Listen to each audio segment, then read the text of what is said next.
Hello, everyone, and welcome to episode 220 of At Odds with Wrestling. Joe and Adam here. Adam, hello. How are you? I'm doing fine, Joe. I've shoveled twice today. I refuse to do it a third time, but I feel like if I don't, I won't get packages, so I'm in a bit of a pickle.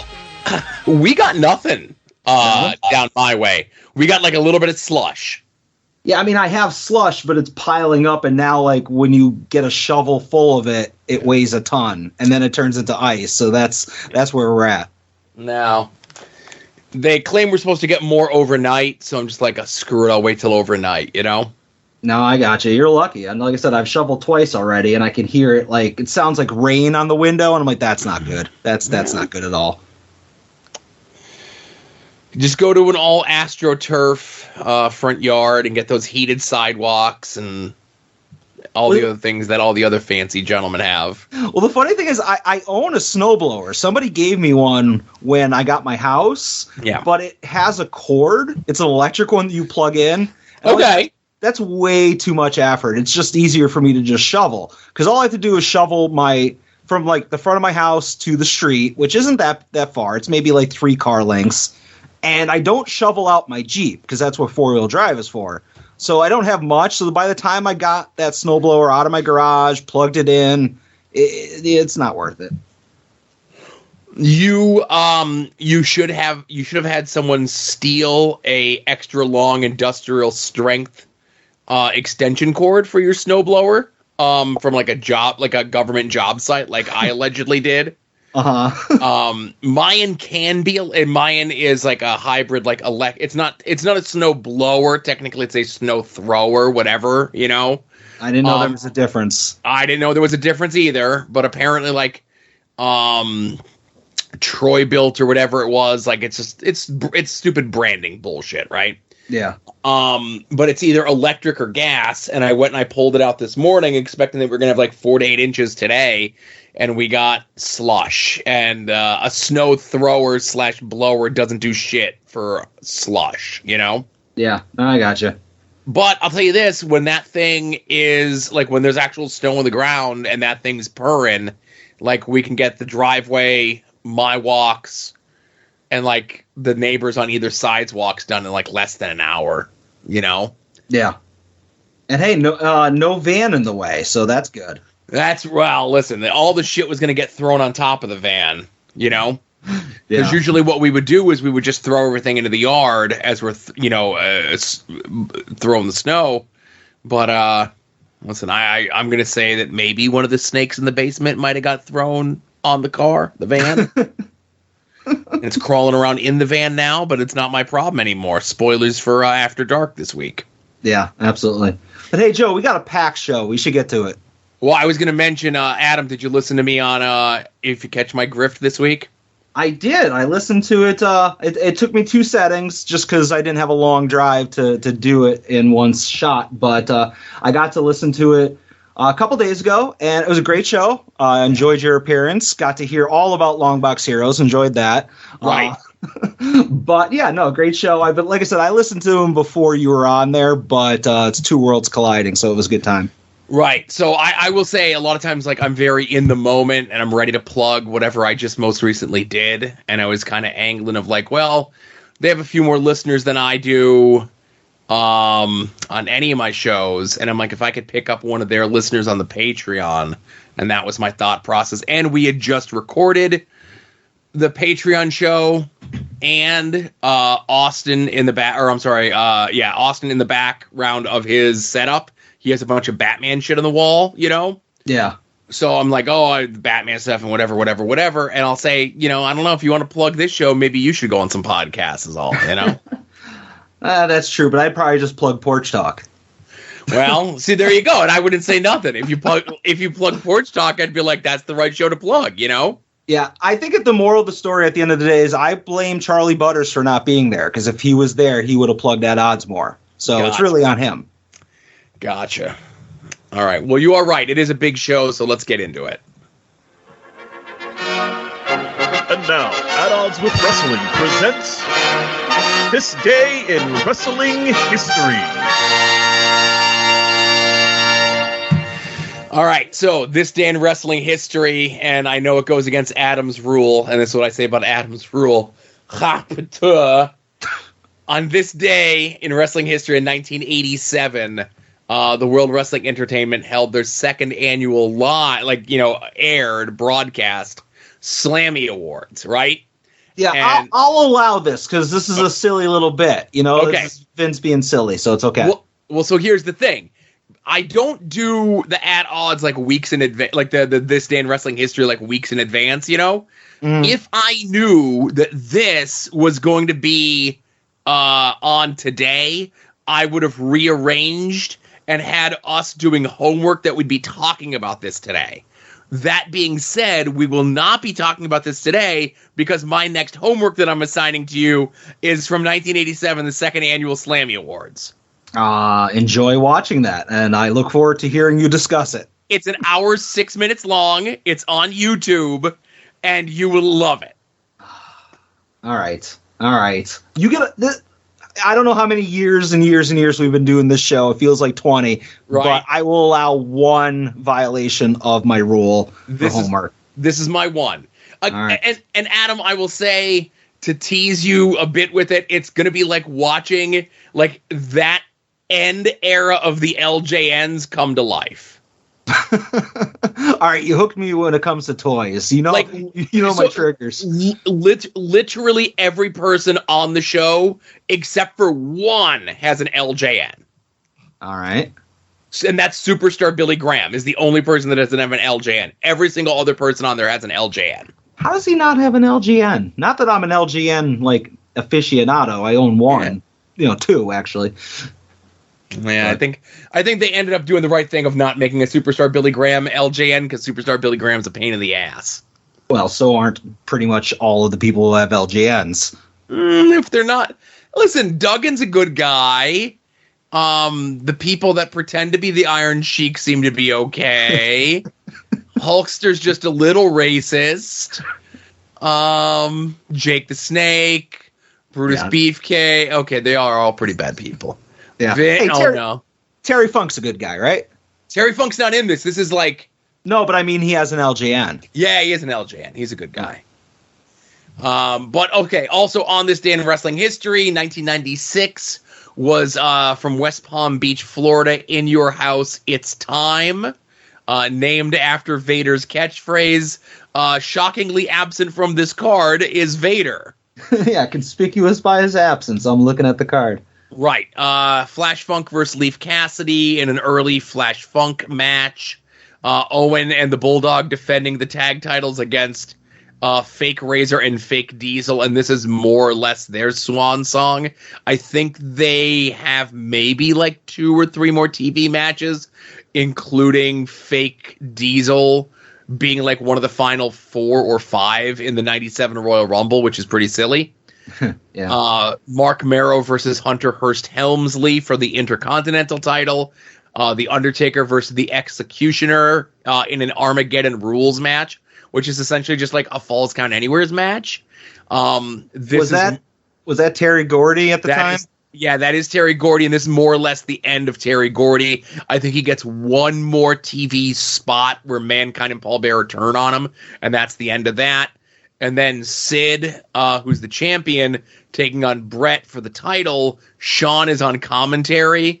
And if you like someone on commentary who's pilled up and burying everything that they see, then this is the match for you. I do. That's exactly what I want in my commentary. Excellent. Right. So this show sucks. It's not a good show, but it's on this day in wrestling history, Yeah. This day in wrestling history as well, we have our 1997 head-to-head Raw vs. Nitro. We are 2 weeks away from Starrcade. So, of course, Nitro is a 3-hour Nitro. This is Mr. Hitman's debut on Nitro, where he comes out and cuts a promo and says that he'll be the referee for the Larry Zbyszko versus Eric Bischoff match at Starrcade. The co-main event, of course, to which Eric Bischoff is like at an all-time high of douchebaggery during Brett's promo. Yeah, I watched this clip, and I just want to say that, like, if it wasn't for Mean Gene Okerlund trying to inject some energy into that could be put on as Exhibit A of anybody who says that Bret Hart's terrible at promos, because that promo was bad. Bret never felt right in WCW ever, and from the very beginning, he just felt like a man out of place, right? Mm. Now, this entire Nitro, like I said, it's a 3-hour Nitro. It's in Charlotte, North Carolina. It's all built around Ric Flair versus Kurt Hennig for the U.S. title as the main event.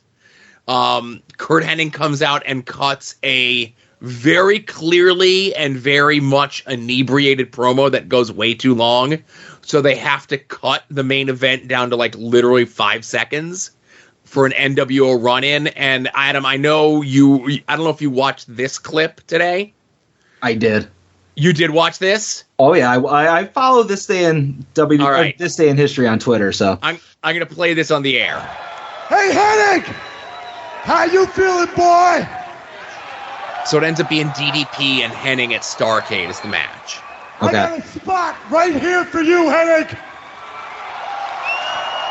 The U.S. title still in the ring. Ring is loaded with trash. Hennig, come on out here and feel the bat.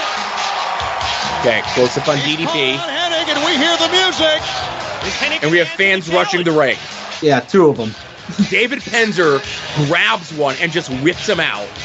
Randy Anderson has a guy who's very clearly unconscious. The NWO music. And I think Randy Anderson probably broke that guy's neck.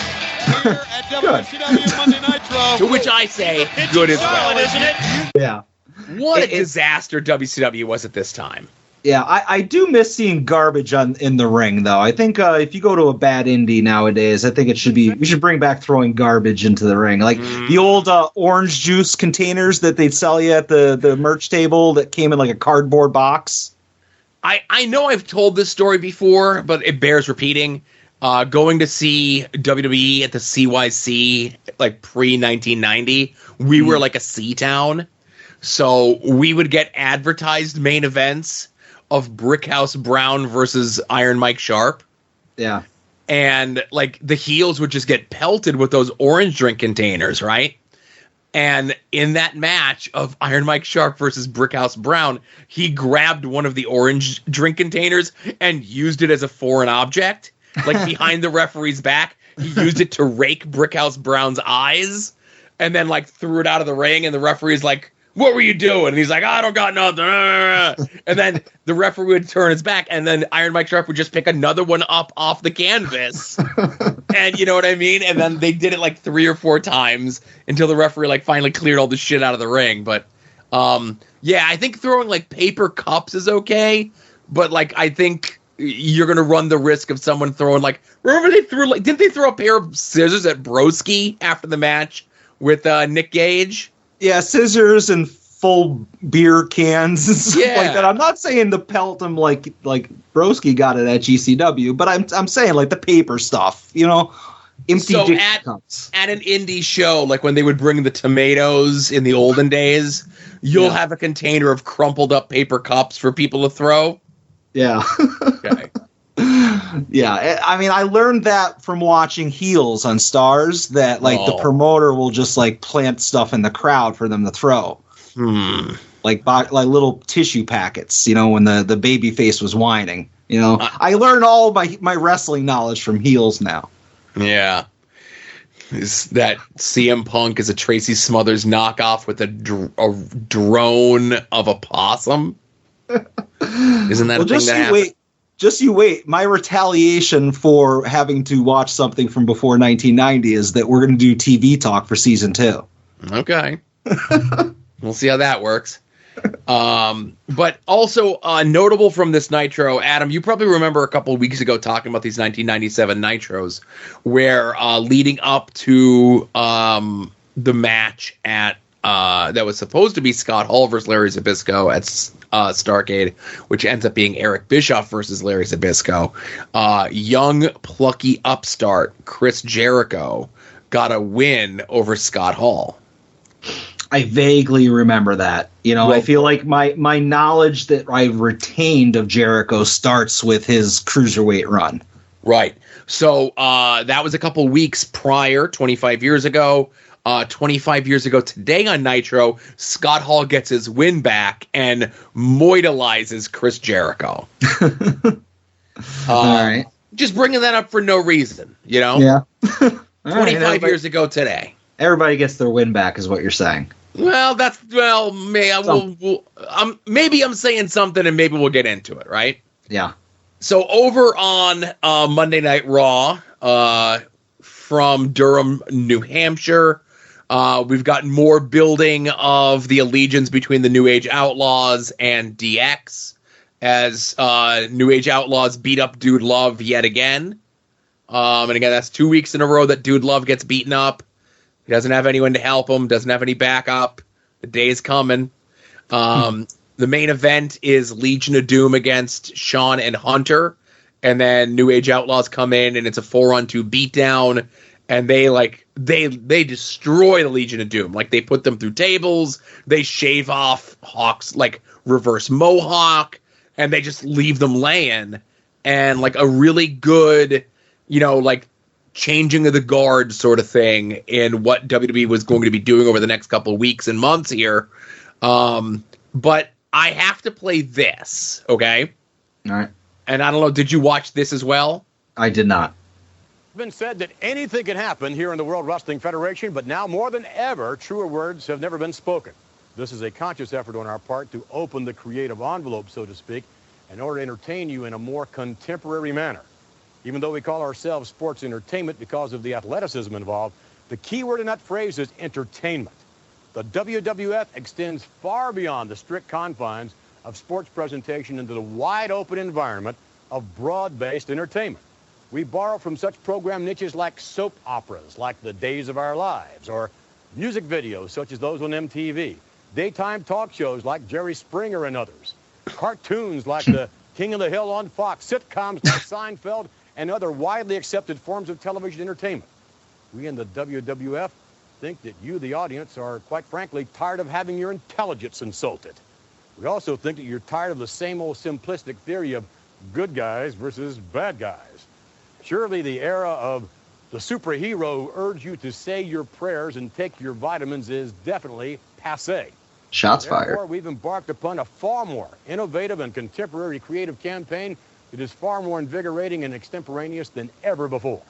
However, due to the live nature of Raw and the War Zone, we encourage some degree of parental discretion as relates to the younger audience allowed to stay up late. Other WWF programs on USA, such as Saturday Morning Live Wire and Sunday Morning Superstars, where there's a 40% increase in the younger audience, obviously, however, need no such discretion. We are responsible television producers who work hard to bring you this outrageous, wacky, wonderful world known as the WWF. Through some 50 years, the World Wrestling Federation has been an entertainment mainstay here in North America and all over the world. One of the reasons for that longevity is as the times have changed, so have we. I'm happy to say that this new, vibrant, creative direction has resulted in a huge increase in television viewership, for which we thank USA Network and TSN for allowing us to have the creative freedom, but most especially, we would like to thank you for watching. You're welcome. Raw and the War Zone are definitely the cure for the common show. So many times over the last several weeks, we've sat here and we're like, this is the beginning of the Attitude Era. No, this is the beginning of the Attitude Era. This promo right here 25 years ago is the official beginning of the Attitude Era. You think so? In that 2.5 minutes, Vince says a lot of bullshit, says extraneous. I can't even say the word. He says, however, 16 times. However. He gets all the Vince catchphrases, like, be that as it may. But in layman's terms, this is just saying, hey, all the shit that we've been doing for, the last year and a half hasn't worked. We're just, changing everything that we do officially going forward from here. Yeah, and I also look forward to him cutting a similar promo in a couple of weeks when he comes back and wrests power away from Papa H. I hate Papa H. But also, this is the Raw and this is the other one where is this the episode? Was that the episode? This is the one where Austin throws the Rock's Intercontinental title in the river. Yeah. And this is also the official beginnings of there being dissension in the Nation of Domination, with like Farouk starting to get fed up with The Rock. Okay. We're still a couple weeks away from that on Young Rock. We're only at the point where he discovered that he can refer to himself in the third person, first person. I don't know, where he started saying The Rock. So maybe we'll get to that soon. So other ones we could just do some quick hitters on. This day, 2002, World Wrestling Entertainment held the Armageddon pay-per-view from Fort Lauderdale, Florida. Pretty much a shit pay-per-view. 3 Stages of Hell match between Triple H and Shawn. No memory of that whatsoever. Right. So everyone remembers Shawn winning the belt in the first Elimination Chamber. Yeah. No one remembers Triple H winning the belt back at the pay-per-view following. Everyone does remember the program that Triple H starts after this with Scott Steiner. Oh, yeah, with the push-up competition. And the pose down, and Triple H doing all of his Harley Race cosplay bullshit. Yes, yes. Yep. The golden age of Triple H. Yes, oh boy. Also, this day in wrestling history, 2013, from Houston, Texas, World Wrestling Entertainment held the TLC pay-per-view. The big takeaway from this one, so the two big takeaways. So the main event is Cena versus Orton in a table, ladders, and chairs match to unify the WWE and world titles, and they would never be broken up ever again. Yep. Okay. But two key matches just going back that I really have no memory of. One match was Punk against all three members of the Shield in a handicap match, and Danielson against all three members of the Wyatt family in a 3-on-1 handicap match. Yeah, I mean, it goes without saying I have no memory of that either. Mm-hmm. And the last one I just want to mention, this is recent history, but it's interesting to talk about. This day in wrestling history, 2019, just 3 years ago, okay? All right. World Wrestling Entertainment held the TLC pay-per-view from Minneapolis, Minnesota. And just to run down the card, we have Big E and Kofi taking on the Revival in a ladder match. All right, that's two people that aren't there anymore. Okay, we got Al Black taking on Buddy Murphy. Hey, they're friends now. That's right. We got the Viking Raiders taking on Gallows and Anderson. All right, they've been with the company the whole time, so that's okay.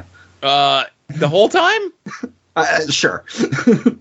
We have Corbin taking on Roman in a TLC match, and Corbin wins. Oh, I'm sorry. Yeah, I was going to say this. I just saw that this is the last time that Roman Reigns was pinned. Yes. Yeah. We have Bray Wyatt versus The Miz, and this is when Bray is the Fiend. But if you remember, this is the one match that he wrestles as like in the sweater and pants. Yeah, this was one of those brief babyface Miz runs. Yeah. It didn't last long, but I think this was because like somehow like Wyatt was targeting Maurice or something to that effect. Something like that. Yeah. Like the puppets showed up in like the Miz's kids' rooms or something. Yeah, great storytelling. Bob Lashley versus Rusev in a tables match. Whatever happened to that guy, Rusev? Bob Lashley, well, he got fired on Monday, and then he was rehired on Tuesday on Twitter.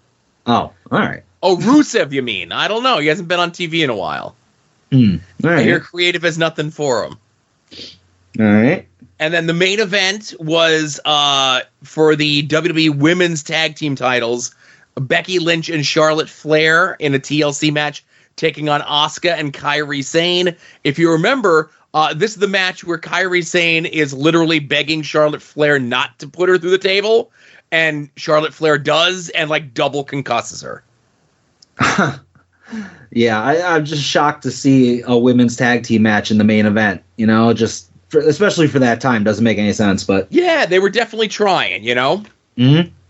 But like I said, just quick hitters there, just to see how 20 years ago WWE was just kind of like, I don't remember what the hell was going on, Yeah.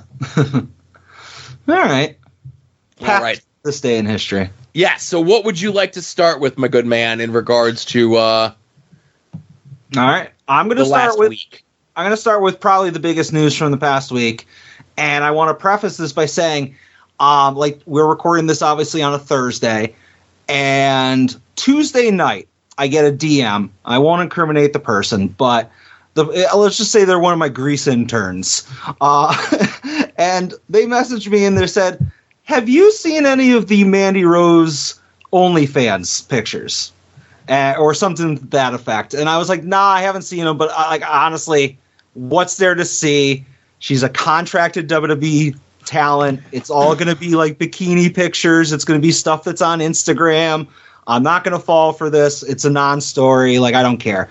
And the person's like, okay, you would know best. I'm not going to look into it. And then I went to bed. And then I woke up, Joe, and I see notice that says Mandy Rose has been released from her WWE contract due to her content on her fan time, which is just another type of OnlyFans. And I'm like, what?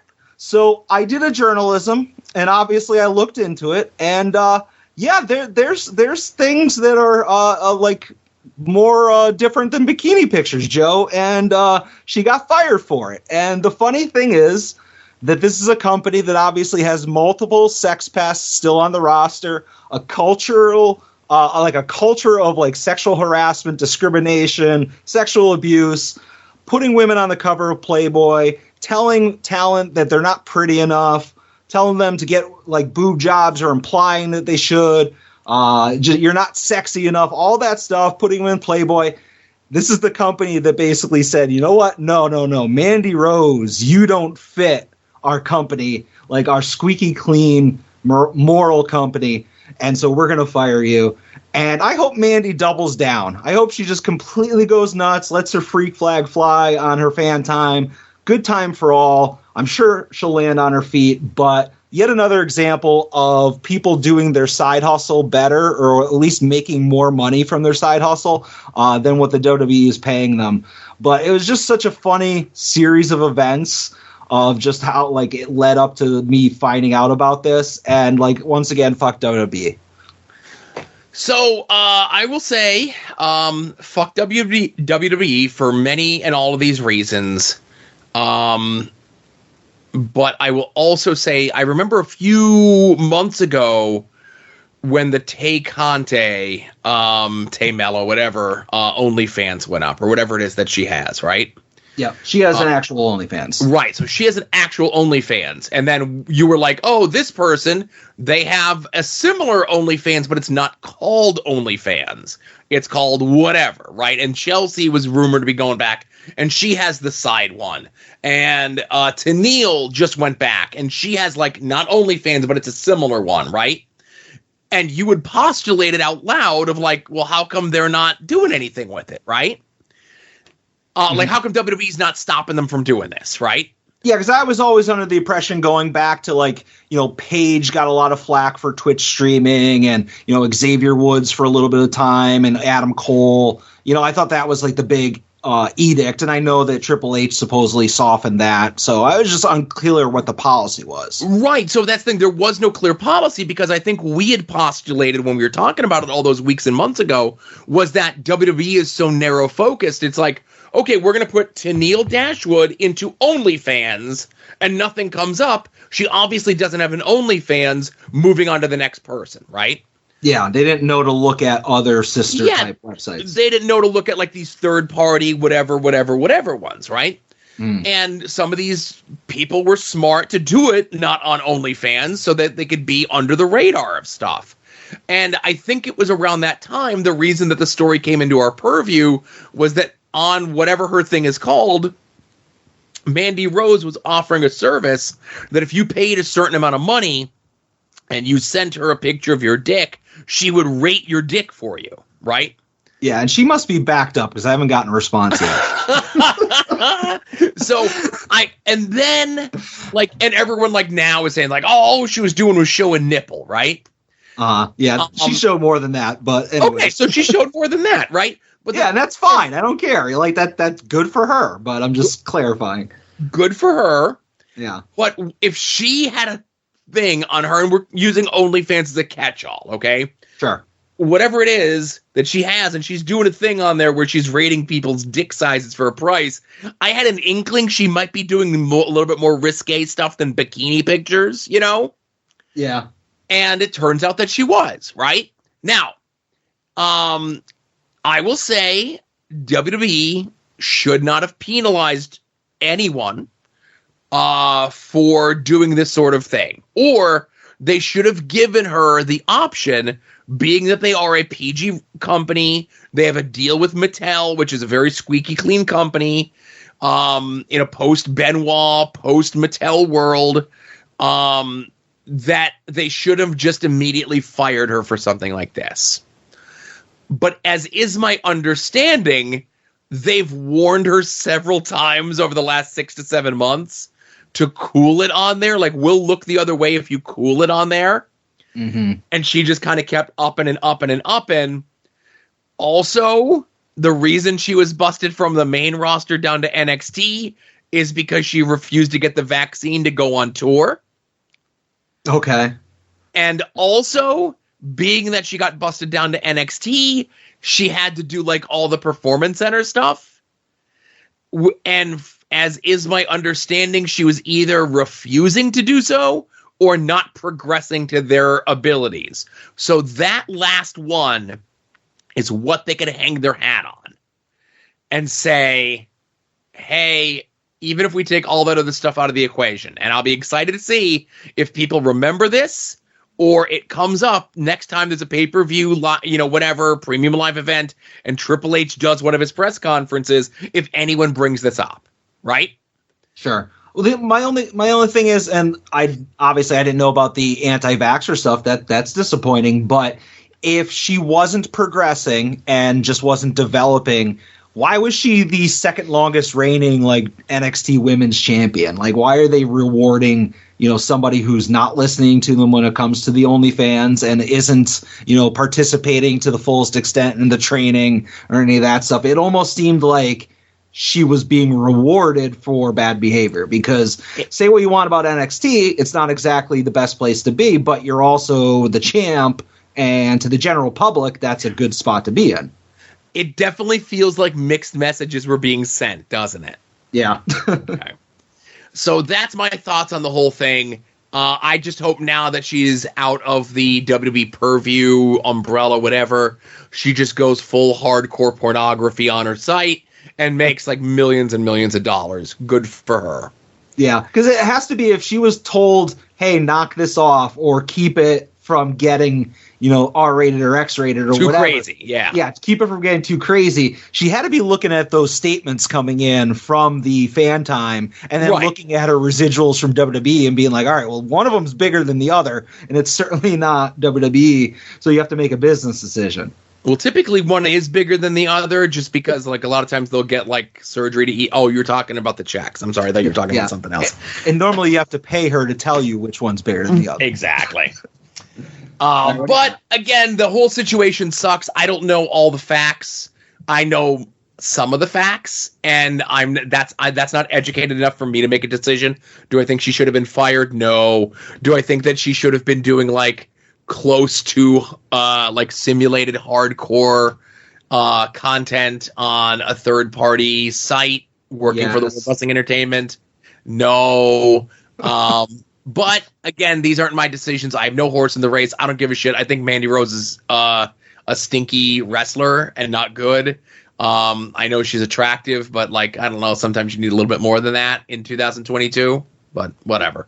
Yeah, I think that, obviously, I've been I don't want to say a fan, but I've appreciated some Toxic Attraction segments, but that's more of a me thing than something I could justify. But probably the last time Mandy Rose was entertaining was when she was in love with Otis, and that got stomped out a long time ago. Right. So I will. So one of the things I would like to talk about, and this is one that happened literally as we were done recording last week. So it feels like it was 100 years ago, and you may not even be aware of it. Probably not. So the Wrestling Observer Hall of Fame stuff came out. Okay. Now I'll say this: I don't care about any Hall of Fame. I don't care about Wrestling Observer. I don't care about WWE. I don't care about Cauliflower Alley. I don't care about any of them. Right? Whatever.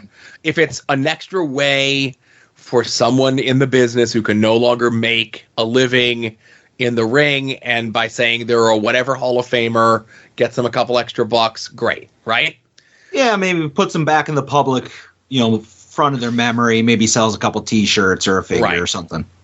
So in the modern category, someone who was on the ballot who did not get voted in to the Wrestling Observer Hall of Fame was CM Punk.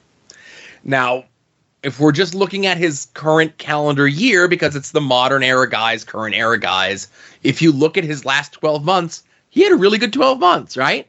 Mm-hmm. But because he did not get voted in by whoever votes in the Wrestling Observer polls, and they say it's people in the media, subscribers to the newsletter, so on and so forth, people were up in arms that Punk didn't get in. One, because of Punk bias from Dave Meltzer, and there absolutely is Punk bias versus Dave Meltzer, because he's friends with Kenny and the Bucks, and, you know, Dave can kind of manipulate those sort of things.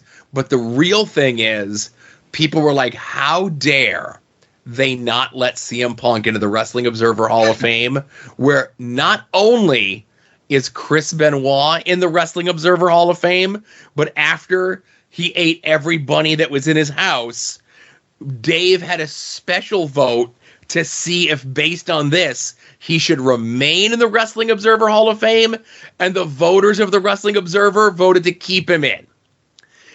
People were going out of their minds about this on Friday. And granted, by Saturday, nobody cared. But I just thought it was funny that in the world of a Wrestling Observer reader, voter, writer, publisher, being mean to the Bucks and Kenny is a much more egregious offense than killing your wife and son. Allegedly. We don't know where Kevin Sullivan Come was. on! Yeah, obviously I didn't hear about this. This is something that if I did hear about it, like you said, I would have forgot about it by Saturday. But is it commonplace to like induct people that are active? Like, Yes. Is it like a yearly thing where it's like, oh, you're in the Hall of Fame because you had a good year? Yeah, there's a whole thing where, like, you have to get a certain amount of nominations to be on the ballot. And then if for a current, like, I think, like, Roman was on it and Becky Lynch was on it, they didn't get voted into the Wrestling Observer Hall of Fame. But they did not go down in the number of votes. Like, I think it was, like, Becky's first year on, and it was Roman's, like, second or third year on. But because Becky's first year on, I think it's, like, something like, if you have 3 years in a row and you don't keep the same amount of nominations or votes, you're off the ballot for like another like 7 years or something else. There's a whole bunch of bullshit involved with it, right? I don't know what it is. So who won the current era Hall of Fame, or who got inducted? Let me look. While you're doing that, like, if it's just some random indie guy and not Roman Reigns, I'm going to be like pretty mad. Like, because as much of a non-WWE fan as I am, Roman is literally on a god run. Like, who in all of professional wrestling is on his level right now? There's not a single person. So how the hell do you not put Roman Reigns in the Hall of Fame? Is it just because he might have wrestled 5 matches? You know, Okay. I can kind of see that, but go ahead. So no one from the current, like, active got in because they didn't get enough votes. Akira Taue and Toshia Kawada got in. Mystico got in. Kota Ibushi and Tetsuya Naito got in. Villanos from Mexico. Rollerball Mark Rocco got in. And on the promoters, Lou Darrow and Johnny Doyle got in. Sounds like these voters are just high on the smell of their own shit. Like, And again, I don't want to paint this brush. There are a lot of people that are, you know, our age and maybe a little bit younger that are voters, but a majority of the voters are 50 and over. yeah, same thing happens in baseball, where Right. you have these 80-year-old sports writers that don't recognize analytics or like real stats, and we have to wait until they die off before certain people can get in the Hall of Fame. Right. And I think there was like Edge is one of like the more modern guys that are in, right? And it was right after he retired. And he ended up on the ballot, and it was a lot of sympathy vote or whatever it is, and he's like the most recent current guy in there. But like the current guys get in there, it's just they don't get enough votes to get on, like they get enough nominations to get on the ballot, they don't get enough votes to get into the Wrestling Observer Hall of Fame. Yeah, after you named all of those household names that got in, and you know, there's just not enough room for a guy that was, as Brian Myers says, the best wrestler in the world in 2008, you know? Right. Well, and listen, I'll say this. I don't know the promoters, but all the other names I know. But, you know, You're I'm you. me. Yeah. Yeah. So I think if you're going to have a wrestling hall of fame outside of like some of the luchadors or international talent, like over like in Europe and whatnot, or even the Japanese guys, which obviously I know all about, but I think some of them should be recognizable. I don't know. Yeah. But what do I know? All right. I feel bad for CM Punk. I think that's the point of this story, is that it's just everybody keeps, stomping him out, and he just wants to wrestle and have a good time. Poor guy. He wants to do one of those things. I don't think CM Punk likes having a good time. He seems like a perennially miserable person. Yeah, I can relate. All right. Hates fun, hates bits. Oh, and sounding more like you then, I guess. Wait a minute. Come on. All right, Joe. My next thing is this past weekend I went to a wrestle. Oh, that's right. Listen, there's been so much shit that's gone on. You went to a wrestle. Yeah, I went to, and I forget, it's all blurring together. I think it was Saturday? Friday? It was Saturday. Saturday. Thanks for keeping it straight, Joe. But I went to a PPW show, which I guess is like Pennsylvania Pro Wrestling or Professional Pennsylvania Wrestling. I don't know. It wasn't spelled out on the ticket. But I actually, every once in a while I'm on Facebook, looking at the major group stuff. And I saw a friend of the show, Andy Header, had posted the poster for the show. Okay. And they did the thing that you need to do to get me to go to the show, and it's put like an attractive redhead on the show poster. Okay. So I said in our group chat, I was like, oh, I should go to this show. And like, haha, everybody had a good laugh. But the more I thought about it, they advertised VSK, the very controversial VSK. And I'm like, okay, I wouldn't mind getting a mark photo with VSK or maybe getting my micro brawler signed. They advertise, obviously, Andy Header. I've never met him. I've talked to him about figs on the internet a bunch and our mutual love of Alexa Bliss. And also Dan Champion was advertised. He was a late addition. They added him to the card like maybe 2-3 days before the show. So I'm like, all right, where is this? It's like 40 minutes away. I'm like, I got nothing else going on. I'm going to head down. So went to the show, and Joe, as much as I complained about IWTV 100 being in an inferno of being like the hottest possible like venue to have a wrestling show, this is the wrestling gods getting back at me. This was in like a nice venue, but it was basically a non-heated warehouse. So like going outside to smoke versus being inside was the same exact weather. Like there was really no change. So that was an inconvenient thing. But I get there. I'll just say scoped out the recently released NXT talent. Not for me, dog. Met Andy. Talked to him about Masters of the Universe figures that were both on the hunt. So we'll both be looking out for certain figs for each other. So I asked Andy, I was like, hey, have you seen Big Dan? And he's like, no, I haven't seen him yet. I didn't even know he was on the card. I'm like, yeah, he was added a couple days ago. So I text Dan Champion, and Dan's like, no, I'm not feeling great. I couldn't make it. I'm like, oh, man, that sucks. I'm like, all right, well, I'll catch you at Lvac. So I'm looking around. I'm like, man, where's VSK? Doesn't have a table set up. And I'm like, all right, well, maybe he's arriving late. He's a big time TV star now. He's FWF champ or was the champ, or whatever. Maybe he's getting a little bit of an ego, but maybe he'll come out for intermission. So I don't think anything of it. I go to my front row seat, and I have to say, like, when I walked in, the promoter's the guy selling the tickets there, and I'm like, I don't have a ticket. I'm just showing up. And he's like, oh, where do you want to sit? I was like, honestly, I'm just going to, like, stand, because that's kind of what I do at indie shows. Like, Lvac has got me trained to just stand around. And he's like, oh, we got front row available. I'm like, nah, I'm good. And he's like, well, I'll give you a front row for the same price as standing room. I was like, all right, I'll take a front row. So that might have been a little bit of a clue that there weren't going to be a lot of people in attendance. But so I did sit down in the front row. There were pretty good seats. And I happened to be sitting next to the two crowd comedians. So after like the first match, I was like, well, I'm walking away and I'm just going to walk around for the rest of the show. Plus, I needed to do it to stay warm. I felt like if I wasn't keeping active, I would have froze. But I will say that the wrestling itself, I don't think there was like a stinker match. There was nobody on the show that I recognized. And I'll get to that more on that in a second. But like they were all people that like I've never seen wrestle before, certainly not live.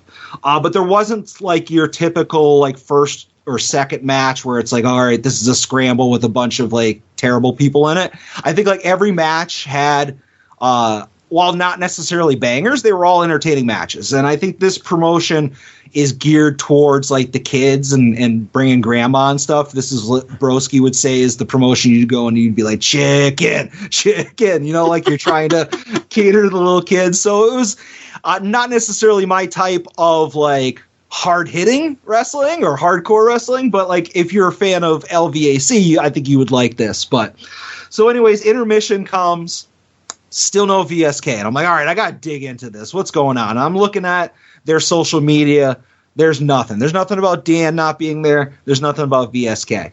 But I'm looking at the match listing that they advertised, and one of the guys that was supposed to wrestle VSK, the guy who was supposed to wrestle VSK, had already wrestled earlier in the night because I just recognized him. I was like, oh, I have a sinking feeling that VSK no-showed this or couldn't make it.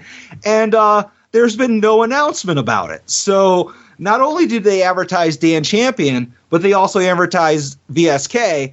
And neither one of these two top guys are showing up to the show. And you would think there would be some kind of thing where, like, I don't know, maybe I just remember going to ECW shows back in the day and Paul Heyman would come out and say, like, Sabu's not here. If you want a refund, you have until the end of the first match. But if something like that was said, if they had said, oh, VSK is not going to be here or Dan Champion's not going to be here, I would have stayed. But like I wouldn't have spent the whole like show being like, oh, when is this going to happen? When is this going to happen? But so I'm a little upset about that. I can say that if they advertised a TV name in the future, I would not use that as a reason to go because I wouldn't trust it, if that makes sense. Like, oh, hey, this person's going to be at our next show. Well, if that's the only reason I want to go, I wouldn't go for that because, again, I have no reliance on them actually following through. But the last thing I'll say is, fun fact, VSK was supposed to wrestle a guy who did wrestle, had a great match, and that person was Action Andretti. So, really? Yep. So I saw him live in person a couple of days before he did something on Dynamite. Oh, well, listen, it's all kismet. How about that, huh? Exactly. But like I said, at the end of the day, it was a good show. I enjoyed it. I expected to not enjoy it, I'll be honest with you. I was like, I don't know anybody that's on this. But like I said, there wasn't a single stinker. I had a good time watching it. I was standing by hard cam, and even though that it was up on a tripod on top of a table and it was probably 8 feet in the air, I kept ducking underneath it because I think I identify as taller than I actually am. But it was a good time, and I didn't buy anything other than the ticket. There was nothing like merch table wise or whatever. So like I said, good time. A little disappointed in the false advertising. Got to meet Andy Header. Good time there, and it was freezing cold.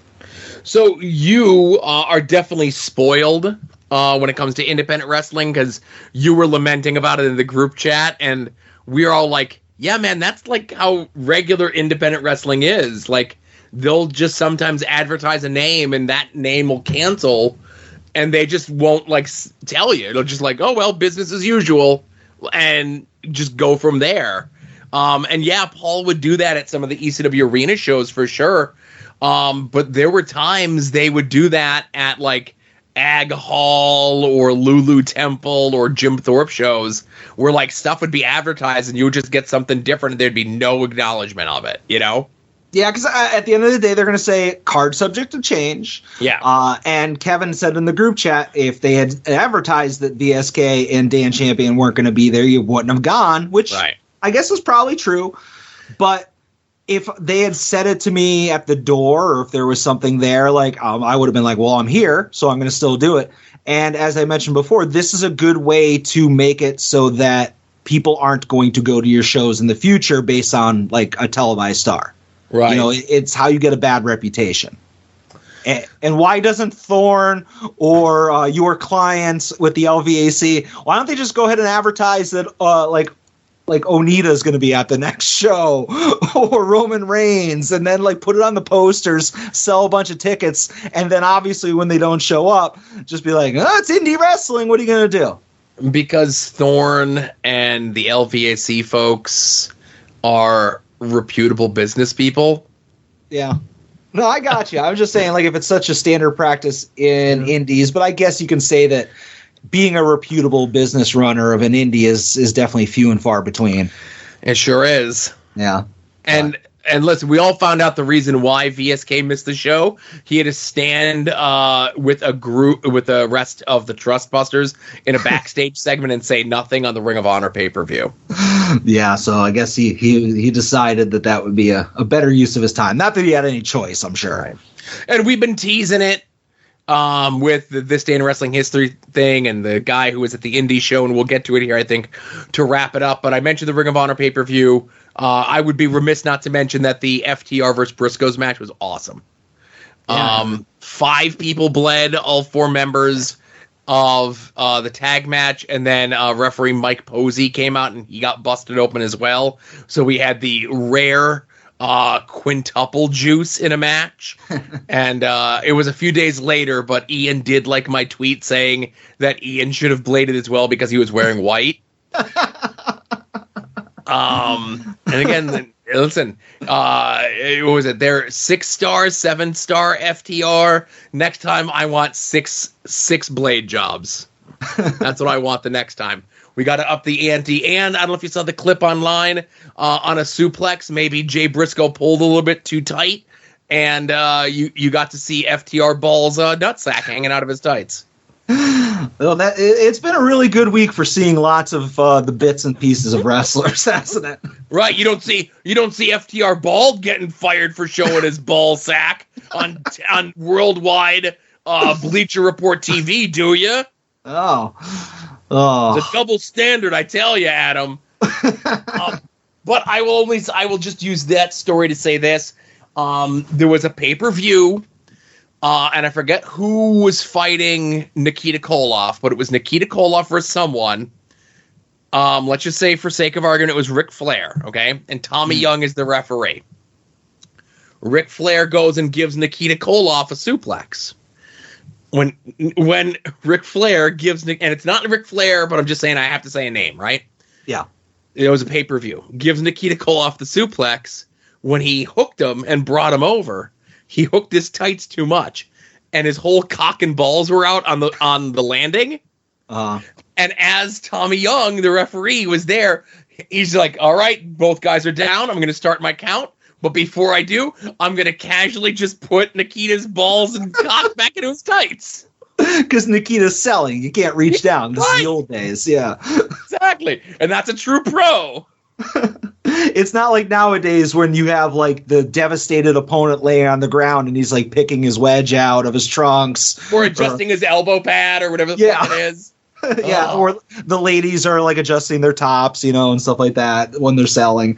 Yeah. All right. If your cock and balls are out after a suplex, they're out, Yeah.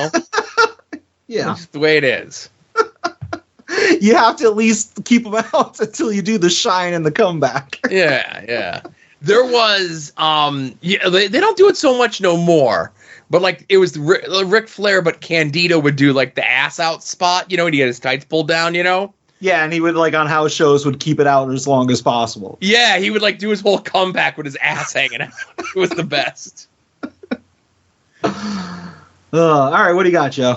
Well, that was, I said the FTR cock and balls thing. Okay. Oh, that was your whole thing? Yeah, that was my whole thing. Fair enough. Well, I guess I'll just talk about the thing that I see also is on your notes was my final thing. But yeah. Speaking of Action Andretti, a guy who, again, I had only known that I had seen a few days prior because I saw the tweets because I don't retain information. But watching a Jericho match against a young upstart, and I'm like, okay, Jericho's getting a squash match. It's a guy not making his AEW debut, but making his Dynamite debut. I guess he'd been on Dark or Elevation. But okay, it's a little bit of a squisher. Oh, hey, it went to a commercial and a picture-in-picture. That's interesting. All right, they're back from commercial, and Jericho hits the code breaker. It's over. No, it's not over. And yada, yada, yada.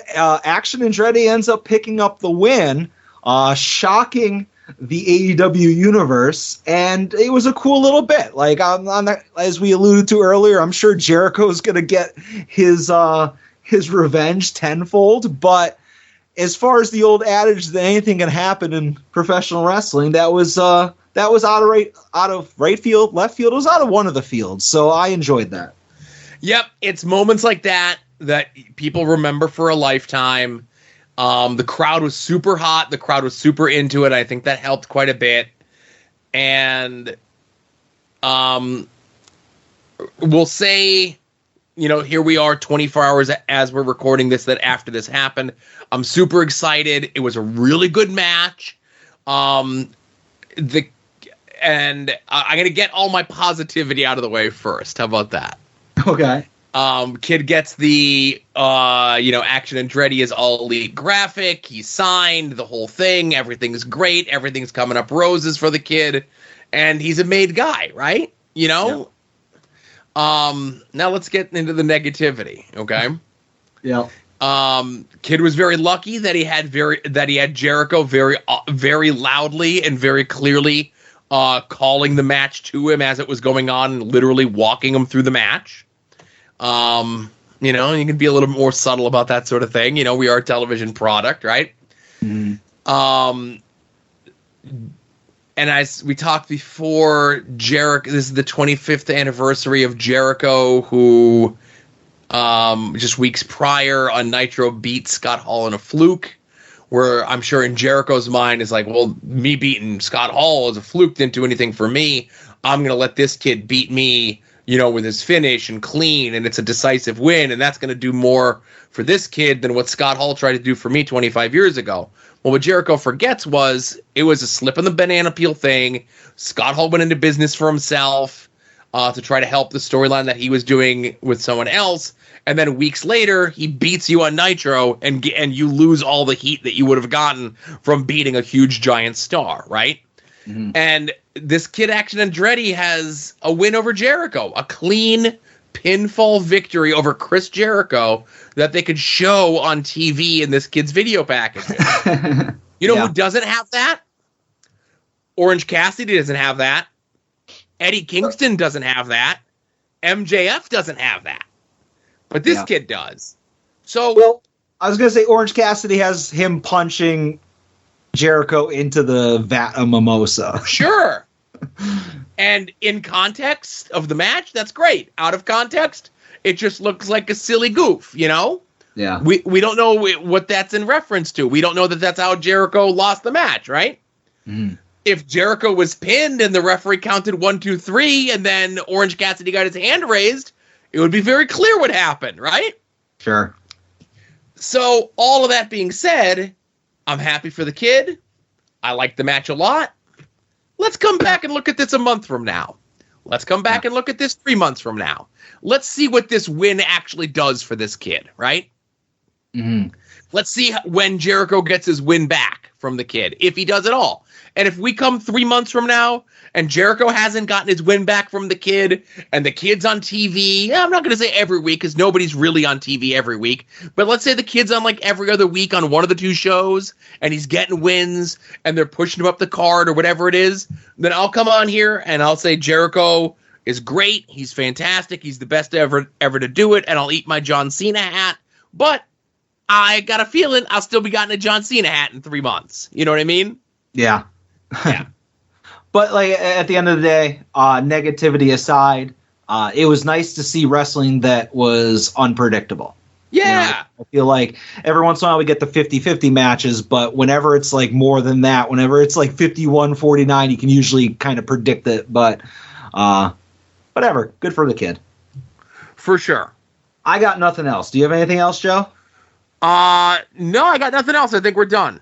All right, I think it's time for me to assign you some homework. Go ahead. All right, Joe. Obviously, with it being the holiday season, next week's episode will be on December 22nd. A lot of people will be listening to it on the 23rd, maybe even Christmas Eve. And I feel like I would be remiss if I didn't keep a tradition going.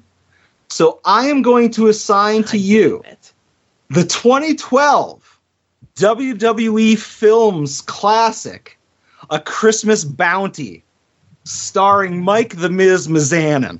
Jesus fucking Christ. How many movies was he in? Not enough, Joe. So, so I don't know. IMDb says it came out in 2012 or 2013, right around there. I don't know. But just real quick, I would say I would read the description, but it just gives it away. But a former bounty hunter returns to her elementaries. No, this isn't even grammatically correct. But a former bounty hunter determined to have a normal life and keep her bounty hunter past a secret reluctantly returns home for Christmas to save the family business. So this isn't streaming anywhere. I got to pay money for this fucking thing? No, like I checked. It's on the Fire Stick, so I'm sure you can get it the same place you get all of your Puro Mounty things. All the Puro Mounty stuff is on fucking Tubi, man. Yeah. All right. Well, I'm sure there's ways to get a downloaded copy that can be put in a Dropbox. I'm good, but if somebody is playing along at home and they want to watch it, which again, I'm sure they do. But honestly, most people probably as part of their Christmas tradition, it's like the week leading up to Christmas. They're like, all right, I'm going to watch all these Christmas movies. And obviously Christmas Bounty's probably in their rotation anyways. So they have a hard copy, but I'm looking forward to that. So yes, it's only an hour and a half long. Too long, if you ask me. Oh, this is it's not bad. It's not bad, Joe. But you already know what the week after that homework is. It's the 1987 Slammy Awards. And then we'll start the new year off cleansing the palate of everything else. I already got my plans. I was working on my 2023 homework. See, I usually think of my homework about a day or two before the show. I don't know if it shows or not. It shows. But, Joe, it is the holiday season. And as I mentioned before, next week we're going to be doing our Christmas special. And I feel like I just want to get back in the giving spirit. So I have a gift for you and for all the listeners. I know I tease this a little bit on social media, but I feel like it's time for Santa Van to give back. And, Joe, I have something wrapped up. If you look under your desk, I want you to reach down. I want you to grab that, and I want you to open that up for me. This is my Christmas gift to all of you. I'm going to pretend like I'm opening something. All right.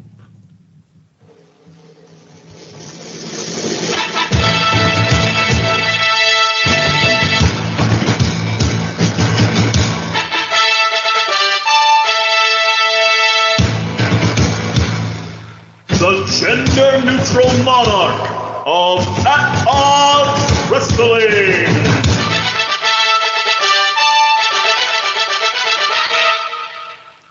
That's right, Joe. It is time for the 4th semi-annual At Odds with Wrestling Gender-Neutral Monarch Tournament. How pumped are you? This is the thing where I have little to no work to do this, right?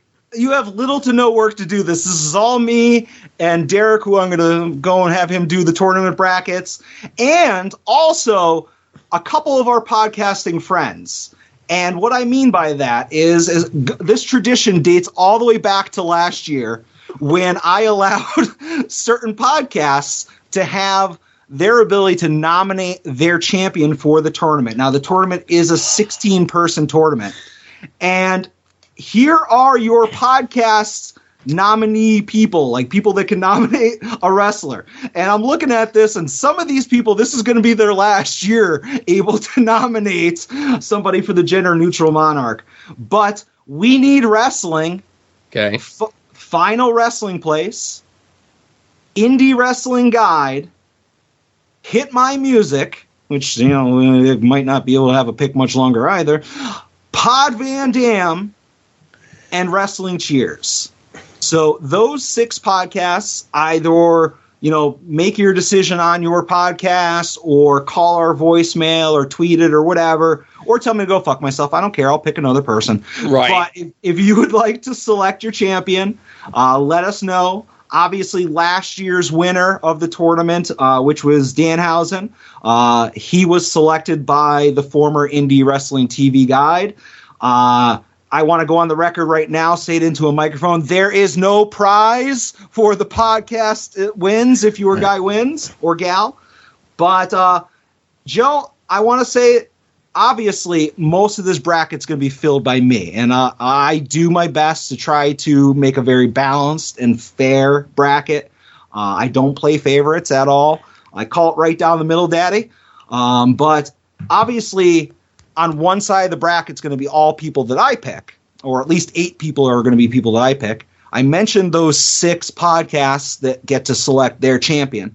I am going to make it known right now that entrant number 7, obviously 1 through 6 is the podcast selections.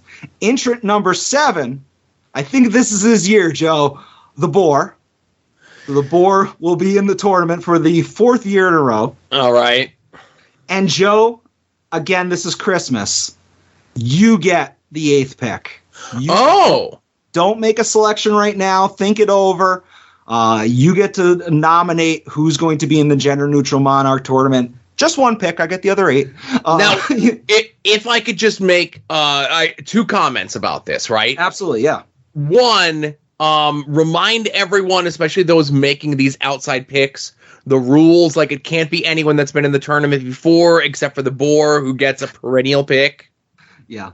So obviously, I'm going to get to that. I'm going to, in a couple days, I'll probably just wait so that everybody can be surprised unwrapping this present. I'll maybe wait till Saturday, and I'll tweet out the last 3 years brackets. And as you mentioned, if they were in it before, it doesn't matter if they didn't advance past the first round, they are not eligible. Same thing with if they're under a new gimmick or persona, you can't like there was rumors and innuendo that like Mr. X was also like another wrestler who was in the tournament. Like you can't be in twice under 2 different gimmicks. Okay. So I would prefer that it's somebody who's active on like the indie wrestling scene, but at the end of the day, that is your decision. You could have Roman Reigns be your guy. I don't care. But obviously the spirit of it is maybe we're using this as a way to elevate people because, again, before Orange Cassidy won this in 2019, he was just wrestling in VFWs. Right. He won this. He got the odds bump, and now he's like a TV superstar. Same goes for Danhausen. Yeah, it would have happened with Avery Good if he didn't retire. He was on that trajectory. Now, the other thing is, I think, obviously what Adam is saying is, obviously we're going to look more toward indie, not WWE or AEW type folks. But let's say somebody who's competed in the calendar year 2022, right? Yeah, again, you do what you want to do if you're one of those 6 podcasts, but the spirit of it is let's try to like get some competition going of people that might actually care that they're in the tournament. Yeah, like didn't Ed pick Hayabusa one year? Yeah, Hayabusa lost to Eddie Kingston, and Eddie Kingston was pissed about it. Yeah, so you could play fast or loose, but to kind of keep things in those parameters, right? Yeah. And I don't want to mess up whatever the scam that you have is that I get to pick someone to be in it. It's not a scam. I'm being generous. Okay. Am I in the bracket with the podcasters, or am I in the bracket with all of your picks and the Boar? So there's 16 entrants. Right. 8 of them are just going to be my picks, whatever the hell I want. Okay. And on the other 8 is the 6 podcasts. Again, We Need Wrestling, Final Wrestling Place, Pod Van Dam, Wrestling Cheers, Indie Wrestling Guide, and Hit My Music, The Boar, and you. And now that doesn't mean that you're all facing each other. Like I'm going to mix it up. Okay. It'll most likely be like We Need Wrestling versus one of my guys. Pod Van Dam versus one of my guys. Your pick versus one of my guys. Something like that. And I say guys, it could be a girl, you know. Sure. Do you want me to give you my pick now, or do you want me to wait? I mean, if you're sure and you absolutely won't change it, I don't want you to be like, oh man, I should have done this person. But yeah, if you want to name them right now, go right ahead. I do. Okay. It is someone that's wrestled on TV, right? All right. But not a lot, you know. It's someone who's wrestled on indie shows. Somebody who's wrestled on for NWA recently. They might have did some referee work recently, and again, if he's being put into a tournament, it's someone who just never stops winning. That's right. My pick is Double J. Jeff Jarrett. You want to pick Action Andretti? You want to pick Chris Jericho? You want to pick it don't matter, because the gender-neutral monarch of At Odds is going to be Double J. Oh man, I hope I gotta check these brackets. I had to have put him in there somewhere. I hope I did, but if you did, I got somebody else. All right, I'm gonna go through the brackets. I don't have them in front of me right now, but I think you're good. I don't think anybody would have. I certainly wouldn't have put him in prior.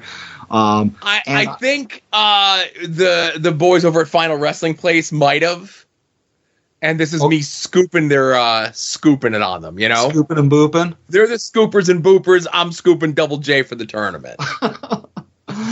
All right. I can't wait to stack the deck against him. I mean, I can't wait to see how he does. And we'll see how that goes. Yeah. Listen, won't be the first time, won't be the last time Double J's had the deck stacked against him.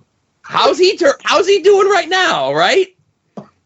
He's got a minor league baseball team. He's got a minor league hockey team. He's one half of the AEW Tag Team Champions as far as I'm concerned. You know what I mean? He's doing all right. He's got a world-famous podcast. You know, it's not Cardiff Electric, but it's close. All right. Tournament's canceled. No, it's fine. It's fine. I'm anxious to see how much this silly little bit of yours of liking Jeff Jarrett will go. What would you do? I'm not saying I'm going to, but if I put Jeff Jarrett in the first round up against LA Knight. Well, that's who my backup pick would have been. I would want it to be a draw so they both go on to the next round.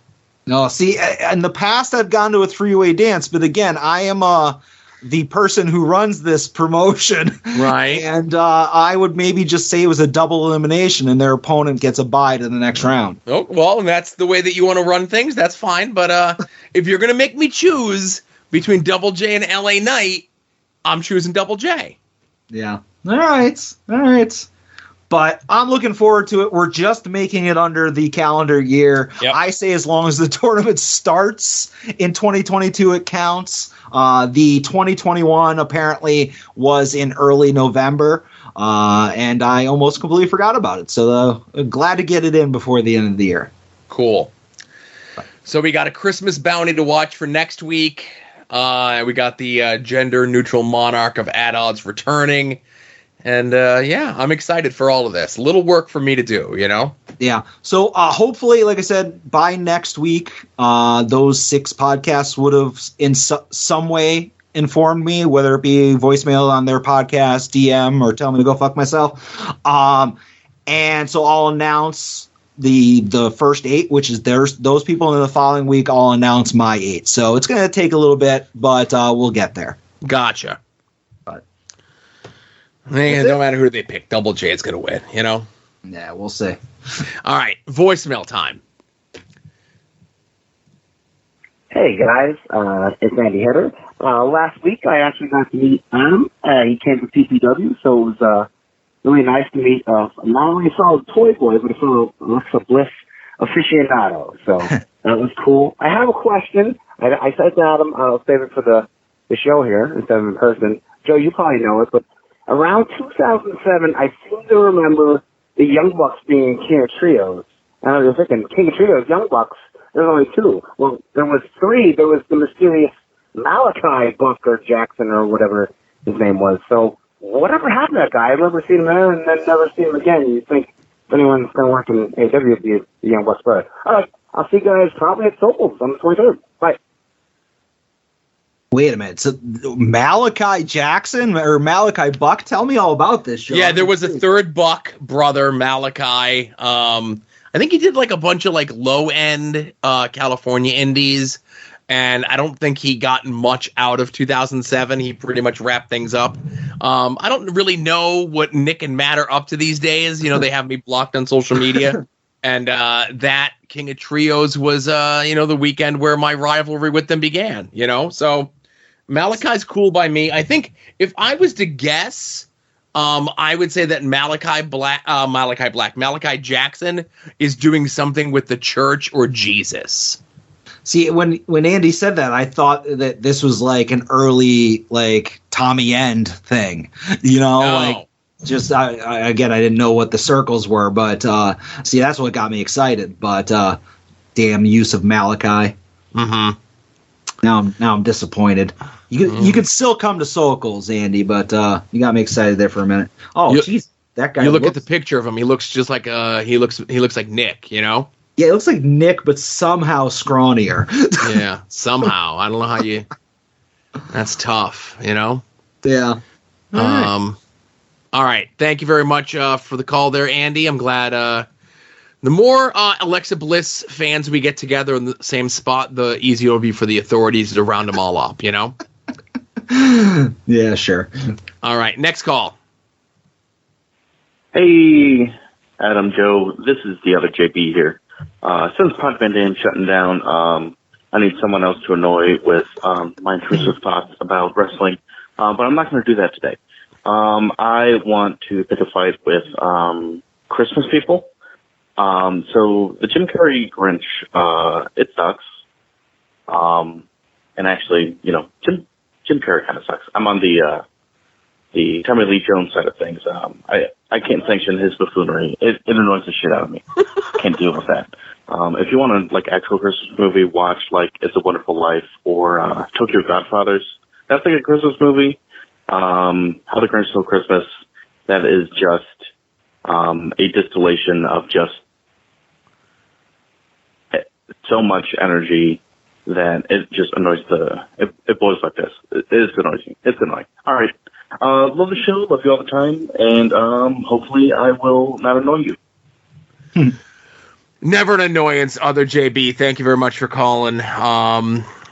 Of all the callers to migrate over from Pod Van Dam, I say bring them all on except for Dwight. I don't want to be an accessory to his crimes, See, I disagree. I feel like Dwight needs some kind of way, like an outlet, a way for him to just communicate, or else he'll keep it all bottled up and might be even more of a criminal. So I feel like we need to get Dwight to accidentally call this number. You know what? For my final Pod Van Dam call, it's going to be to plead my case on that one. All right. Next week, I'm going to text Dwight on the show. I don't have his number right here, but I'm going to text Dwight because it's the phone number that's on the Howard and Son shirt, right? And I don't have the shirt near me to check the number. But other JB, I'm with you. The Jim Carrey Grinch stinks. I have nostalgia for some of his buffoonery, Ace Ventura, The Mask, Dumb and Dumber. I haven't revisited those movies in a long time. But I really like The Cable Guy. I think The Cable Guy is really good, but that's very much not a Jim Carrey movie. Yeah, see, when Ace Ventura came out and when The Mask came out, I really liked them. But how old was I? 8? 9. I don't like them anymore. And when Cable Guy came out, I hated that from day one. I think the only Jim Carrey movie that I would probably still watch if you force me to would be The Truman Show, because it's not him being a goof. But I'm with the other JB. The Grinch is terrible. I hate anything where Jim Carrey over Jim Carrey's, where he's just him with the volume turned up to 12. I don't want to watch any of that. And that's pretty much everything he does. Yeah. And it's sad when he's an old man doing it, Yeah, oh, definitely. All right, next call. We had a lot of calls this week. Hey, Adam. Hey, Joe. It's Jayhawk. Sorry for what I assume is poor quality on the call. I'm calling from my car. Had a doctor's appointment today, sinus infection. Yay me! Fun. Lots to unpack in wrestling this week, though. ROH had a really good pay-per-view. Briscoe Brothers and FTR, double dog collar match, fantastic. Probably match of the year, definitely top 3. With the other two being the other two Briscoe Brothers FTR matches. Chris Jericho actually puts Claudio over strong, tapped out to the giant swing, which was nice. Then Jericho puts over Action Andretti, pretty strong. We'll see how they follow up on that.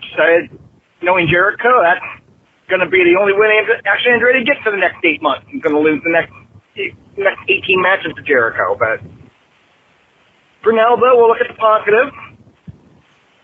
And then we have the Best of 7 for the Trios title. And now the next 3 matches are all going to have stipulations because they've been using a hammer. Allegedly illegally, but there's been no disqualification for it yet. But we're going to do no disqualification matches anyway, because why not? I actually do like the idea of match 7, if necessary. Like, it's not going to be necessary being the ladder match. I'm okay with that. But let's book no DQ matches when there haven't been any DQs yet. That makes perfect sense. Anyway, I'm going to stop writing for a little bit here. Got a question for you guys. I'm not going to ask you to do top 5 list like Justin Summers might do. Thank you. But I am kind of curious. We are coming up on the holiday season here. You were asked about Christmas movies recently. I want to know, guys, your favorite and least favorite Christmas-based wrestling angle. Or Christmas skit, if need be. I'm a big fan of, even though I really don't like when we deviate from the norm of wrestling, I liked Roddy Piper and Ebenezer Piper on TNT back in '85. That was always fun. Not a fan of the random Christmas parties that always end the same way, when somebody gets thrown into a buffet table or a snack table or a punch bowl or whatever. But all right, guys, I'm running out of time here. And I'll take my answer on the podcast and enjoy the rest of your week. It's something I just can't get past. Like he said, he was calling from the car. It sounded like he was on horseback. Like all I heard was like the Monty Python like coconuts clapping. Anyways, what do you got? You're loading up something, Joe. I am loading up something here. You're doing. Oh, go ahead. Okay, so I'm not sure how long I'm gonna let the thing play for. But here, so this is prime. They're actually covering this on Brucey's show in the next couple weeks. And I'm just dropping into it, so I don't know exactly where. I'm not going to play the whole thing, but this is Primetime Wrestling 1989. Again, I know it's before 1990, and I'm forcing Adam to watch something, but again, when I start playing it... Morning, he left gifts for a whole bunch of you little kids out there. Bobby, let's just stop this stuff right now and get on to the next match. I think it's probably the wisest... Maybe you believe in Santa, but nobody'd come in your neighborhood after midnight with gifts, Piper. Because you're a bum like the rest of them. Mister, I'm telling you something. He's just a nasty, rotten individual that he always was. Thing you could do. Take the camera off him, please. Is back Take the camera off him, please. Yes, we're gonna be back in just a moment with the Bolsheviks, so don't you dare go away. Will you stop? So Bobby's dressed as all Santa. Your kids out there, pay attention to me right now. This guy's just a big buffoon. Don't listen to him. Don't let him spoil your Christmas, because here's the gifts you gave me, you cheap There was piece nothing of in them garbage. anyway. Yeah, wouldn't surprise me. Hey, when's the last time you saw a reindeer fly? Will you They stop? may draw flies, but they don't fly. And you tell me a guy that would work all year building toys and hang around some fat old lady at the North Pole like Aunt Bee, and then get in a sleigh, and fly to your house. Wait a second. What is wrong with you? What the hell is wrong with you? What are you talking about? Hey, you want to believe in something? Believe in the Heenan family. Oh, you're sick. That's what the Christmas spirit is all about. Too far. You're going too far, and I ain't going to put up with it, Bobby. The guy's been on the lam. He's got a bunch of aliases. Chris Kringle, St. Nick, Santa Claus. Sounds like the guy's won in 3 states. Well, you are. There is no Santa. The Heenan family's what Christmas is all about. Guy's got all year. Comes up with this kind of a suit. Roddy's in the other studio. Any idea what you're doing? You any idea what you're doing with them little kids out there? There is a Santa Claus. Why don't you just leave it at that? Don't get too bent out of shape, Rod. Just relax. I'll take care of this piece of garbage here. Fake beard. Right now, Next we're time going to you're go at to the our department next store, matchup here on snap on Prime Time Sarah's Wrestling. yap and see if the it is. Bolsheviks will be coming up. Look at his dirty hands. Please, go to the Guy's an inmate. Following. You continue to talk like you're talking right now, and you'll be history on this program. Now, bear I in mind, guarantee you For that. telling the truth, Bobby's in full Santa outfit. monsoon.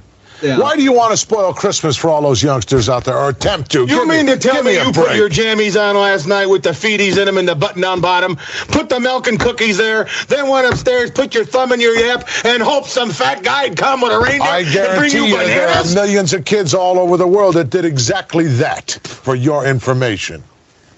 Big deal. Not my fault. I don't hear a loudmouth anymore. He's not Studio- over there. Where is he? Oh, where'd Who Roddy cares? go? What can he do? He's not going to scare me anymore because he lays a hand on me. He's gone. He may not have to lay a hand on you. You keep this up, I'll knock you out myself. I've got glasses on. Yeah? Would you beat up Santa? Yeah.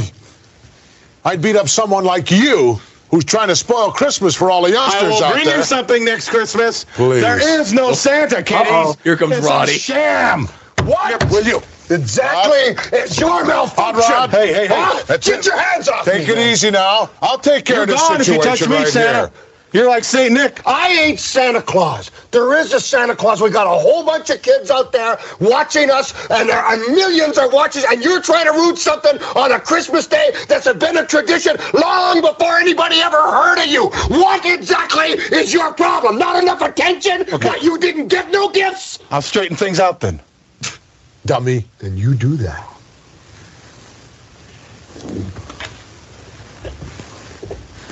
You're leaving, I hope? Fake hat. Fake glasses. Fake beard. Fake hair. You see, Santa's just an average guy like me. He's a guy walking the streets. You kids have been swerved by your folks. Take it out on them.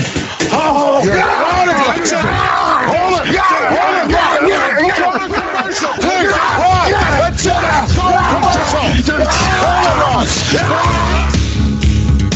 So again, keeping in mind that aired on Christmas Day on Primetime Wrestling, and if you're just flipping through the channels, you'll see Roddy Piper just beating the shit out of a guy dressed like Santa Claus. See, I was going to choose as my favorite when Swoggle learned the ability to speak from the power of Santa Claus, but you know what? I'm going to go with that as my favorite now. See, look at this, Adam. There's so much good wrestling before 1990. You know, Well, that wasn't wrestling. That was sports entertainment. Yeah, that wasn't in ring stuff. Like I'm not gonna watch a match from freaking before. I don't know. Good. The Slammies isn't a match. It's a bunch of horse shit, right? Yeah. I'll watch a bunch of horse shit. That's fine. And like you can't go wrong with Bobby and Monsoon and Piper. You know. Right. All right. So that's my favorite Christmas thing from wrestling. Thanks, Jay. I'll get me your podcast pick for the General Monarch. Next call. Hey guys, Kevin here. I had like a nice question for the week until everything, the other story happened. And I know you're waiting for my opinion. All right. So Mandy Rose pictures, we get knowledge of it, and then word came out today that they found out at NXT. And we're kind of like, all right, we got to get the title off of her, and then she was released the next day. And I kind of feel like maybe WWE was in a bad spot, and they're like, all right, let's get her off TV and ask questions and figure it out later. And that would make some sense. I could understand that. But then people online are comparing it. Oh, well, what about Paige? Okay, Paige got hacked. That's a totally different situation. What about Jimmy Uso and all? All right. People got addictions and make poor decisions. She's making poor decisions, maybe. I don't know. But she's not, it's not an addiction. There's no treatment or rehab or anything that's necessary here. I am currently of the theory that she's mentally just done wrestling. She wanted an out. She started pushing this site further and further and further, kind of waiting to get caught, waiting to get in trouble.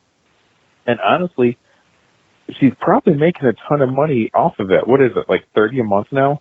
all right, so even 1,000 followers, which she probably has more than that, 30,000 a month times the 12 months of the year at least for content that she can just do at home and not have to like hurt her body, travel, anything else. Not a bad deal. And honestly, she's probably making more than that every month. I am currently of the opinion that WWE is willing to let people post cute pictures, bikinis, bathing suits, underwear, whatever, as long as it doesn't cross a certain line. What's that line? I don't know, but seeing your butthole is probably past that line, my guess. So Mandy went too far over that line, and when they talked to her, it was kind of like, screw it. I busted my ass for a year. I elevated this title. I carried the NXT Women's Division on my back, and I'm tired, and I want to go home. And I don't blame her for it. And especially with her keeping the page up now and promoting it. She doesn't care. She's done. She wants to go home. This isn't like a time off and come back like Daniel Bryan. Those are my thoughts. Interested to hear yours later on, gentlemen. Stay safe in the snow. Bye. Wait, did Daniel Bryan leak pictures of his butthole? No, I think he's talking about Daniel Bryan taking time off. Oh, okay. I was confused there. But yeah, we kind of already covered it before, and just as I'm trolling through online, people still talking about it, of course, that they were saying that off of whatever her OnlyFans thing was, she was making $500,000 a year. Okay. So if she can make $500,000 a year and not travel, not take any bumps, not do anything, I don't think she was making $500,000 in WWE, Yeah, and if she wants to, she can still do indie bookings, and I don't think she's doing indie booking. Well, I'm just saying, the window's there. If you want to supplement the income, you could do meet and greets and signings. And I could see her doing appearances, but no more bumps, Sure. I'm just saying, the OnlyFans or whatever fan time doesn't have to be the only source of income. You can pad it on top of that. It's like WWE wasn't letting you go and do a Pandora's box autograph signing, or you can't go and be a meet and greet for John Thorne, hint, hint, Right. Oh boy. I'll mention it to him. We'll see. I don't know. Yeah. If that'll get you back out there, then, maybe. Yeah, Mandy Rose for AIW meet and greet and Sky Blue for LVAC. Those are my two requests. Now, Skyview's already out in the Midwest. It'd be easier to get her to be on a AIW show. Listen, I want what I want. All right. Next call. Hello, Joe. Hello, Adam. This is once again Justin Summers, and I got a question for you. What are your top 10 favorite Jax figures that were released between 1996 and 2005? And give me the best figure from each year. Okay, that's not what I have to ask at all. Apologies for last week. I was actually going to give you a heads up so you guys could have came up with your list a little bit easier. At least had some time to think about it. So I'll go with one question for this week that you don't need a lot of maybe deep thought on. We're collectors. We collect wrestling things. I want to know, do you guys have any holy grails that you would like to collect of professional wrestling? These don't have to be figures. These can be anything associated with professional wrestling. And it doesn't have to be a high ticket item. Just something that, you would really like to get your hands on and cross off of your list. And you haven't done it either because maybe the price point is a little high for you, or you just don't come across it enough, or you're waiting for the price to come down, whatever it might be. What are some holy grails that you would like for your professional wrestling collection? For me, I really don't have a ton. I'm even getting to the point where I'm not really collecting a lot of figures. And I've said before, I'm going more with physical media. And there is a couple things physical media wise within professional wrestling that I would like to get. And for whatever reason, I haven't necessarily pulled the trigger on them yet.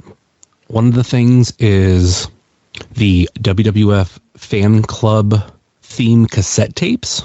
I didn't know that those things existed until sometime in the mid to late 2000s. Maybe it's even closer to the late 2000s. They're not super expensive, but I just haven't necessarily went out of my way to pull the trigger. Some things that are a little more obtainable. These next two in particular are WWF Power Driver on vinyl, as well as a copy of any album or vinyl of Classy Freddie Blassie. I really love the song Pencil Neck Geek, and it's only available on vinyl. And lastly, another thing on my list, and this is not without me even popping open my eBay app and looking through like save searches or items that I'm watching, but I've always wanted to get my hands on a copy of the European version of WWF The Music Volume 2. Now, why the European version? Well, all in all, it's pretty much the same album. The case, I believe, is a little different, and it's not necessarily called Volume 2. It's like WWF We Gotta Rock. And, like I said, track listing's the same, but what would make me want to, just besides that packaging being different? Well, it's because it contains the PG-13, the group or rapper, I'm not exactly sure, but the PG-13 version of the Nation of Domination theme with PG-13's lyrics. And I think that would be a really cool thing to own. I own a few other like random wrestling albums for that type of stuff, but this is no different. So what are some of your holy grails in the world of professional wrestling collecting? Later. Thank you for not having it be like top 20. But I think I talk about this a lot because I am one that there's not a lot of stuff that I don't go out and buy if they're within my like reach. You know, it's not like, oh, I've wanted this figure forever and it's a $30 figure. No, I would have bought it already. So my things are either too expensive or really hard to come by. And I mentioned like last week or the week before that I'm trying to get all the pre woo woo woo Zack Ryder and Kurt Hawkins figures, and the three that I'm missing are the Microaggression Hawkins, the Microaggression Broski, and Jack's Backlash Kurt Hawkins. And I've just never seen one go up for sale mint on card ever, like regardless of price. It's not like one went up for $500 and I was like, oh, that's crazy. I've just never seen, other than like internet searches, like even a picture of one of them. So like those are something that I've been looking for a couple of years. But when it comes to like a figure that's like expensive, I might have mentioned this when I was on your podcast, Summers. But like I've said before, like I want a mint on card, like really minty mint Macho King Hasbro, or like also like a Piper Hasbro. Those are like two of my guys that ruled my fig fed back in the day, and I'd love to have like a pristine carded one. No cracks, no bend to the cardboard, anything like that. But they're like $400 or $500 a piece now at this point, and that's more than I'm probably ever going to spend on a wrestling figure. Mine, I mentioned last week or week before, and like obviously there's all caveats to the two. And one would be Jeff Jarrett Slapnuts t-shirt, or the OG Cactus Jack Wanted t-shirt. Now I know they've done repros of them, but the repros that they've done are through Pro Wrestling Tees, so they look like and feel like shit. If a bootlegger did them again today, and you could find them for sure, but they go for hundreds of dollars, and I'm not gonna wear. I get them, I'm fucking wearing them, right? And if I spend hundreds of dollars on a t-shirt, I'm not gonna wear it. But like if the bootleggers out there do like a nice,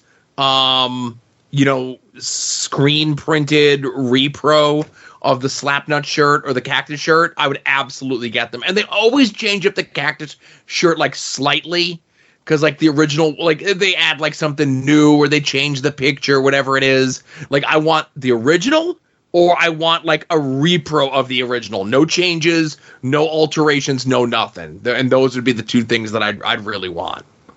Any figures that are like something you like wish you'd gotten and now it became too expensive, or something you can buy from like your childhood or anything like that? Nothing that I could really think of. Every once in a while I think like I'd love to get like the carded Piper or Terry Funk LJNs. Yeah. I had them both as kids and they were beaten up and played with and everything else like that. But it's not like some sort of thing that like I have a burning desire for. Because I'm not I'm a Fig guy, but not as much as everybody else in the doll group, you know? Yeah. But I like how Summers is very subtly figuring out what we want for Christmas, and that's very nice of him. So I appreciate him figuring it out. But for now, I think I'll just settle for, you mentioned Terry Funk, I'd settle for an original branding iron for the LJN figure. That still eludes me. There you go. But hey, Summers, get me your gender neutral pick. There you go. Next call. Hey, Joe, Adam, it's Kyle here with NEPAWrestling.com. Just got a quick approved plug here to throw out. If you guys check out the website, NEPAWrestling.com, today you'll see part 1 of the article that we've posted called The Fall of Hydra and the Rise of Leslie Butterscotch and the Flames of Love. And that's going to cover basically the backstory of Hydra and Leslie Butterscotch and part 1 of the lead up into their huge handicap match against Chris Reject, Blackstrom, and Rex Lawless at the December 23rd holiday hangout in Sokol's.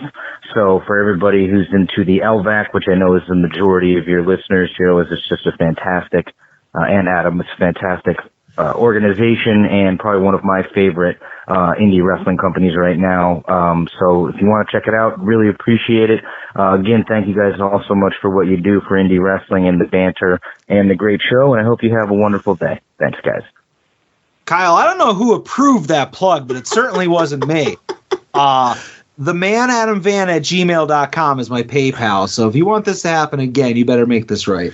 No, Kyle's a good guy. Kyle's doing what he can with his platform and his reach to get information out there about the LVAC shows and the independent wrestling in general. And I like that the Steel Stacks show over the summer was kind of what reignited that in him. And I did get a chance to read that interview with Leslie Butterscotch. And again, it's so weird for me to say, Leslie Butterscotch or Hydra or everything else like that. Because that's not how I know him, but I'm playing the game here, and we weren't like they talk a lot about the 2005-2006 Hydra stuff, and it's a lot of peeking behind the curtain Chikara stuff. If you're into that, there's a ton of it in the first part of this. Mm-hmm. And I was relatively new to Chikara. I had just started in March, so I still didn't know a lot of people there. I was still seen as an outsider amongst a lot of the people there.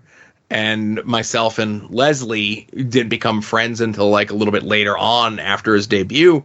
And it's a story about Hydra I never knew. So I'll put the link directly to the article in the show notes for this. And, nice way. We're not done with the phone calls, but no time like the present. Kyle mentioned it.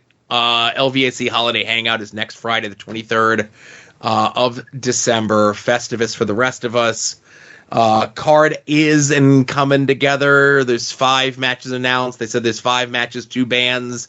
Still a lot of names that were announced that don't have a match yet, so I'm kind of scratching my chin trying to figure out what's going on. Young Jay Lee versus Lucky 13. Becca, who had a killer week, killer month on the indies, taking on Claire Carreras. Cheeseburger taking on Speedball Mike Bailey. That's going to be match of the night, match of the year, late match of the year contender. Flames of Love, of course, Leslie Butterscotch and Billy Avery taking on the Commish, Blackstrom, and Rex Lawless. And just announced a couple days ago was the Batiri taking on Kevin Blackwood and Puff. Like I said, still no match announced for Boar or Big Dan. I think Mantis is just playing with his band. For the show. They announced that, yeah. But go get your tickets. Tickets are still available. They better hashtag book the Boar, or there's going to be some issues at Sokol's. I'll tell you that. One man riot here. We'll talk, pal. Oh. Ooh. Everything's okay, but let's just say a lot of discussions. I've mentioned it's going to be a very interesting show, and it's going to be a very interesting show. But yeah, the link to the Kyle's article, interview with Leslie Butterscotch, and get your tickets. They don't send you physical tickets. Your name will just be at the door. I got my booster last week. I'll be masked up the whole time. Yeah. That's all. Well, you dodged it last time. I got it, so I'm immune. I'm not taking a chance, you know. Yeah, but yeah, I got those antibodies. I got the fake ones from the CVS, you know. Yeah. All right, pink button time. Hey, Joe and Adam, it's Ed. I'm definitely going to call again later this week, but just wanted to say I'm on my break now, and I've been listening to Joe's episode of If You Kiss My Griff, where they talk about Alex Jones, and it made me think this is specifically for Joe, because I feel like he is a better judge of this, knowing all three things fairly well. Don't worry, Adam, I'll get you on the next one. Chris Chan and Alex Jones, who would make the better whack packer? Like, I know Chris Chan seems more whack pack, but like, I think you get, no, Alex is kind of like Riley Martin. I don't know. I need you to help me decide who would be the better whack packer. Like, Chris is definitely, they're more crazy, right? But Alex would probably be the better, like, caller, I think. I don't know. It's hard. The whack pack is just such a, the net is wide. You know what I mean? Okay, bye. I think one of the new Young Ed shows on the soon-to-be-named network is going to be he and I going over the Whack Packers from Howard Stern. Like an ongoing thing, or is this going to be another, like, No Chance in Helmet living? I don't know. Yeah. I don't know. Because there's a lot of minutia when it comes to Howard Stern Whack Packers, and I'm not going to get into it in here. But I will say Chris Chan would have made the better Whack Packer, only because I think Chris is more prone to wilder mood swings, a little bit more genuine in their insanity, and I definitely think that they would be someone who would be constantly asking Howard for money. And I think Alex Jones makes enough of his own money, and I think Alex Jones is a little bit of a put-on at times. I think Alex Jones would be a whack packer, but who would be a better whack packer? It's Chris Chan. Sure. All right. Ed does call again. I hope he remembered that this one is for you. So let's see. Hopefully. Hey, Joe and Adam, it's Ed. I'm calling back because I have something for both of you now. No Podbean Daily this year, as that will be our last episode. So like, we don't really want to do awards. And Jonah, let's not pretend like Jonah didn't watch any wrestling. Pat probably only watched AIW. TSJ's probably seen the most besides me. And I haven't even seen that much this year. Like, it was a year where I wasn't really into Noah. No company really gripped me tight to make me watch a lot of their stuff except Impact from, like, Bound for Glory on. Like, that's Impact. That's not going to be any, great matches of the year unless it's Impact. But my favorite award that we always did was the favorite Twitter account of the year, who did the best at Twitter. And since we're not doing that this year, I want to know what you guys think is the best Twitter account from wrestling Twitter in 2022. Erica making a run for it at the end, but I got to go with Doxy Stoxy. 90% bangers from Doxy Stoxy. That is a man that gets his audience well. I'm jealous. He can be so mean. He's allowed to be so mean, and it's accepted. And I'm so jealous of it. I can't be mean like that. I guess sometimes I can. I guess. I don't know. What do you guys think? Okay, bye. Thank you for including me on that one, Ed. And as you said, Erica has been on a late surge for consideration for that award. Doxy don't miss, so you got to stay out of his sights. I'm glad I'm, I won't say in his good graces, but like not on his radar. But I don't know, Ed. I mean, you're wrestling adjacent, so I mean, you might be my favorite wrestling adjacent Twitter. I don't know. Ed's pretty good. Yeah. But I think the true test of a good Twitter account, when it comes to this sort of thing, is like the meanness of it. Like, this is why, like, the whole thing when Johnny Gargano told you that I'm mean, I think to myself, I'm like, boy, I see way more meaner shit than what I say, right? Yeah. Doxy Stoxy's number one. Again, Doxy don't miss. Doxy don't listen to this podcast. He's got better things to do. But I can't even read any of his tweets, right? Because that's how mean they are. And then, like, by proxy, I get in trouble by reading them, you know? Mm-hmm. Especially on this. I will say Garrett Kidney, who is like a social media guy for Impact, is really good. He does a podcast called You've Got to Be Kidding Me, where they're going through like the history of TNA. I think they're up to like mid 2005. No, I'm sorry. They just did November 2004 recently, which was like the month where Elix Skipper did the cage walk. Yep. Remember that? Yeah. Yep. But he's a big Impact guy. He's been a big Impact guy for a very long time. He's somebody who kind of gives no fucks. He always is a bit that anytime something happens in AEW, he always says, oh, this thing that's happening in AEW is directly a reference to this thing that happened in TNA, whether it is or is not. And it really gets people wound up because they think he's being serious. So he's doing a bit and you enjoy it. So yeah. You're not anti-bit, I see. That's right. I'm not anti-bit. I'm anti-bad bits. I feel attacked. All right. But no, Doxy, I'd say Doxy number one, Garrett number two. All right. I don't know who that Garrett is, but maybe I'll give him a follow. Check him out. Give him a follow. Yeah. And I was just checking, Joe, just in case you were concerned, your Twitter does still exist. So cool. You still have a chance. And I pitch to Ed if him and Kurt want to do an Impact wrap-up on Soon to Be Named Network. I'm all for that as well. Yeah. And I hope Ed knows about the revenue sharing policies we have in place here at the Soon to Be Named Network, where like podcasts have to put all their income from like Patreons and like T-shirt sales and ad reads and all that stuff, puts it all into the pot and it's evenly distributed. So I'm sure you went over it during his orientation. Oh, yeah. All right, cool. For sure. So we did have a new bit to be introduced, a new segment, which was Weekly Purchases, recommended by friend of the show, Kevin Ford. So did you have anything that you've gotten rid of in the last week there, Adam? Just the constant purge of Funko Pops, but, you know, that's just the usual, you know, but nothing other than that. Why? What about you, Joe? Down 17, up 2 is what I understand. Down 8. I sold 18. I bought 2, so that's a net loss of 16. So that's progress. Okay.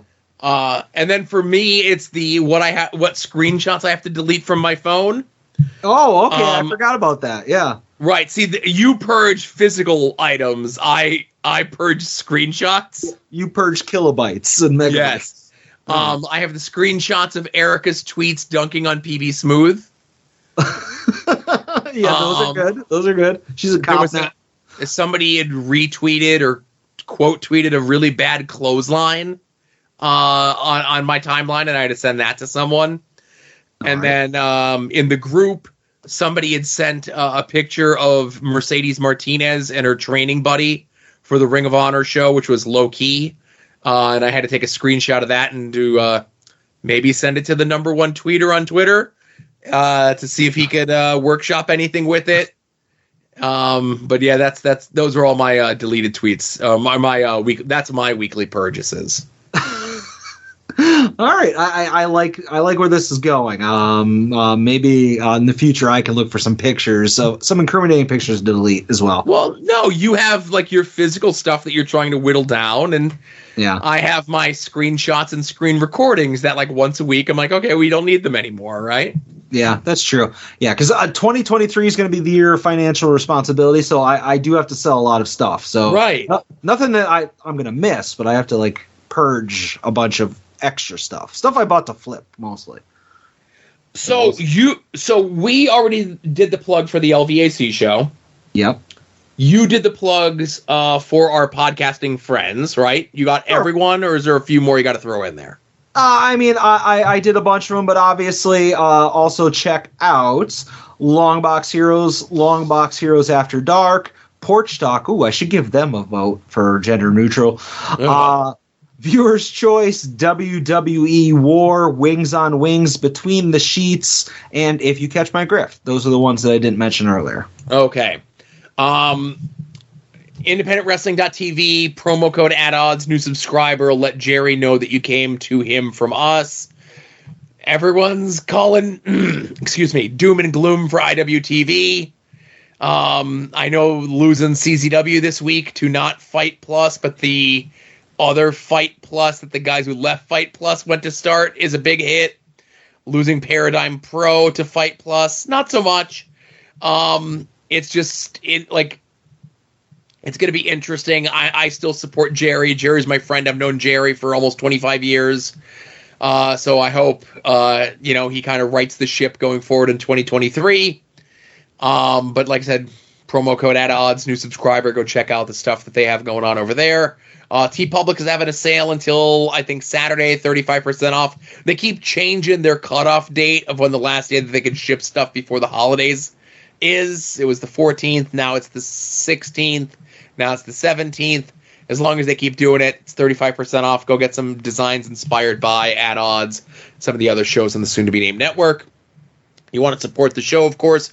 You can make any and all of your purchases through our Amazon affiliate link. It is in the show notes to every single one of these episodes, no matter how it is that you get your episode. Check out the show notes. Does not cost you anything extra. Amazon, call it an advertising fee. I call it the thing that makes Adam happy at the end of the month when he gets his cut of the fucking money. Yeah. Notable purchases through the Amazon click-through this week include somebody purchased the Batmobile manual inside the Dark Knight's most iconic rides. Oh. Joe, what's your favorite Batmobile? Quick, like for movies or TV. I would say the Adam West 60s Batman. Oh, God. You're fucking old. It's the Tumblr. I'm old. That's the correct answer is the Tumblr. All right, thank you. No, the Tumblr stinks. You stink. Somebody also purchased Hot Socks Women's Artist Series Novelty Fashion Casual Cruise Socks Hosieries in light turquoise. Oh, somebody's going to be having some Christmas cheer. Right. Somebody purchased Arcane Tinman Sleeves, Dragon Shield Matte Finish Sapphire. I assume that these are sleeves for your Magic the Gathering, Yu-Gi-Oh! Or Pokemon cards. That person will not be having Christmas cheer. Yes, they will. Somebody also purchased the BioShock Big Daddy 3D wood puzzle and model figure kit with exclusive poster, build and paint your own 3D game toy, holiday educational gift for kids. I'm not really sure how it could be for kids when it also said teens, adults, no glue required, 17 and up. Well, I am now anti-model building, so right. Hopefully that wasn't bought for me. I hope they bought it in spite of you. Yeah. Just show me like what they can do. You know? Right. And somebody also purchased a 6-piece earwax removal kit, professional double-headed ear pick, earwax removal tools, 316L stainless steel ear cleaner curette with cleaning brush, storage box, suit for kid adult gold. All right. I don't have a comeback for that one. That one caught me off guard. That's someone who has filthy fucking ears. But I appreciate them using our click-through, though. Right. I sleep. I go to bed with my earbuds in. I listen to podcasts at night to go to bed. And there's after a couple days, I do have a lot of buildup, but I just get a warm washcloth. I put some soap on it, and I really get that fucker in there, right? Ugh. And then I have a special electric toothbrush that I use to clean the earwax out of my earbuds. Stop with all this. Move on. Oh, well, thank you, everyone who made a purchase through the Amazon affiliate link, whether it be this week, this month, this year. It's all greatly appreciated. Yeah. Well, I did my plug, so I think it's time for the best part of the show. All right.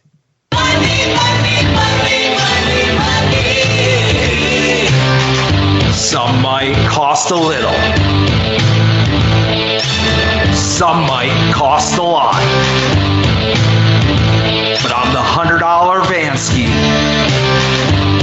And your figures will be bought.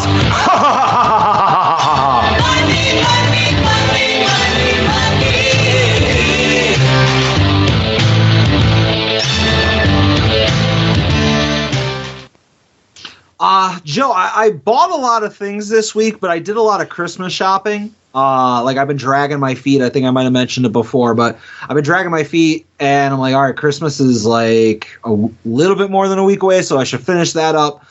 So I am 100% done on Christmas shopping. I'm not going to go into detail on any of that stuff, but I got it all done. It's not necessarily all in hand, but everything is coming from places that should ship it on time. And if it's not here on time, it's for people that I won't necessarily see on Christmas or Christmas Day. So I'm not worried. But I did make a couple purchases, and I will start off with one. I don't know if you saw, but Series 3 of the Major Bendies came out. Now, I didn't buy any of those because, buying Major Bendies from Major Pod merch, whatever, that's not for me, Joe. That's not what I do. I don't buy those. I think that's passe. I'm out of the common Major Bendy game. But I'm not out of the store exclusive Major Bendy game. So I bought the Wrestling Collectors Shop exclusive Chelsea Micro Brawler. Not Micro Brawler, Major Bendy. Because, I needed one. And it's a terrible looking figure. Just don't get me wrong. It's probably they're getting worse looking if all possible, but I still bought it because I'm me. And they mentioned on the pod this week that they're up to 40 bendies they came out with this year, and I was like, that can't be right. And I went and I looked, and like with chases and exclusives and all that stuff, and the stupid tires bendy, I was like, holy shit, they've come out with 40 fucking Major Bendies this year. So say what you want about Broski, but the trains run on time around there. Okay. But that's my first purchase. Joe, do you have anything? I do, actually. So I was kind of dragging my feet on this a little bit only because of a time issue. So earlier this year, Gilbert Gottfried passed away, and Gilbert was absolutely one of my favorite comedians, performers, personalities. Just such a unique presence, just such a unique person altogether. And toward the end of the fall, Frank Santopadre, who did the podcast with Gilbert, got a bunch of their friends and family and all sorts of people together, and they kind of did like a big eulogy, celebration of life thing for Gilbert. Okay, and it's like, well, it's going to come out as a podcast. What are they going to do? How are they going to do it? Well, a week ago, they put it up through this thing called moment.co, right? And the way that it works is you pay $12 and you get access to the video of it, okay? Mm-hmm. And the thing is, whenever it is that you pay, it's only available for a week, and when you pay for it, you only have access to the video file for 7 days. So okay. It's not like one of those things that I'll just buy it and I'll watch it whenever I get a chance. It's like, no. One of these things where I got to make sure that I have time to watch this thing so that I don't lose my $12, right? So as we're recording this, the offer ends at midnight. So I purchased it today. So I have 7 days from now until next week to watch it. And how long is it, did you say? I don't know how long the whole thing is. But again, it's probably an hour or two long. I'd guess closer to 2 hours, Yeah. Well, you'll have to sacrifice one of the 75 podcasts you had planned to listen to, I'm kind of sort of caught up. I've been double dipping on some stuff. People have been not doing things because, other people slow down and don't do as much as it gets toward the end of the year for their podcast, or just cancel their podcast altogether. Not here, not at the soon to be named network. Yeah. All right, cool. Do you have any other purchases? That's it, man. Like I said, it's Chris. Oh, you know what? It's all Christmas gifts. The last of the Christmas gifts that I got one last thing from my wife, and it came in relatively quick. And then the thing that I got for my kid, he's asleep, so I could say it. The big gift that we got him this year was a ping pong table, and I got a Black Friday deal on a really good one. And I bought it on Black Friday, and they said it was supposed to arrive on Monday of this past week, and I got no notifications of a change of the shipping. And if I did, and I got a notification that said the shipping now is the 27th of December, I probably would have ordered something else. But like now it's too close to Christmas for me to cancel. And I just got to cross my fingers and hope that it changes. There's other stuff that I'd purchased, like non-Christmas stuff. But it was like, oh, this item, even with Prime, isn't going to ship until like January 8th. And it showed up today, you know?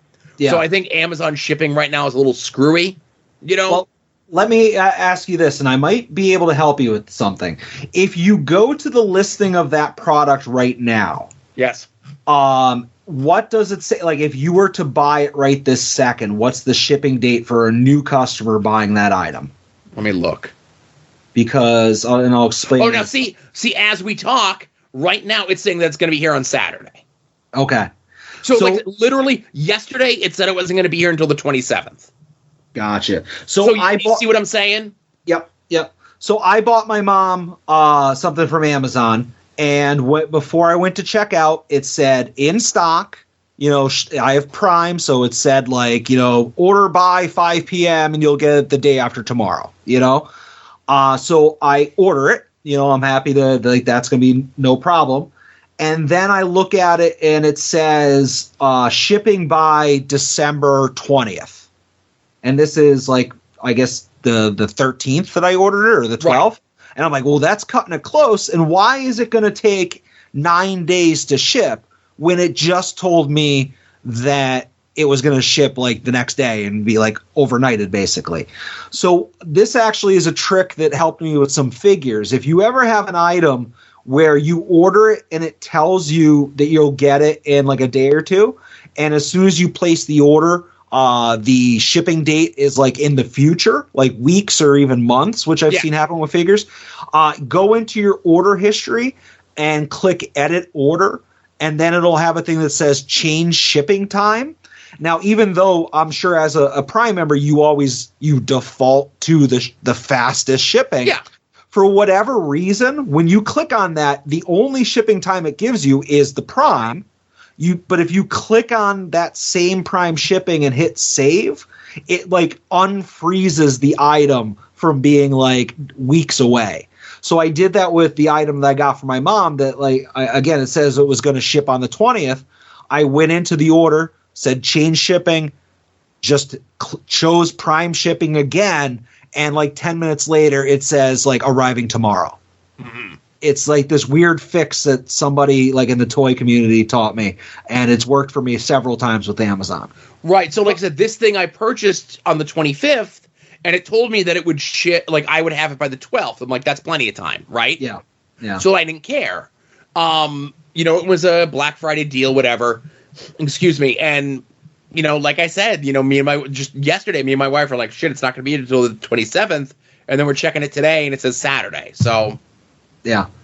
No, that's awesome. I'm going to come over and play it. I'm pretty good at ping pong. Yeah, we're really excited about it because, like, I think we talked about on the show when we went to Philly a couple months ago and we went to that ping pong place. He really liked it, and, like, he's still been talking about it a bunch. He tells all his little friends about how cool it was. And, like, he has no idea that, like, this is something that we could even get, you know? And yeah, I probably think so.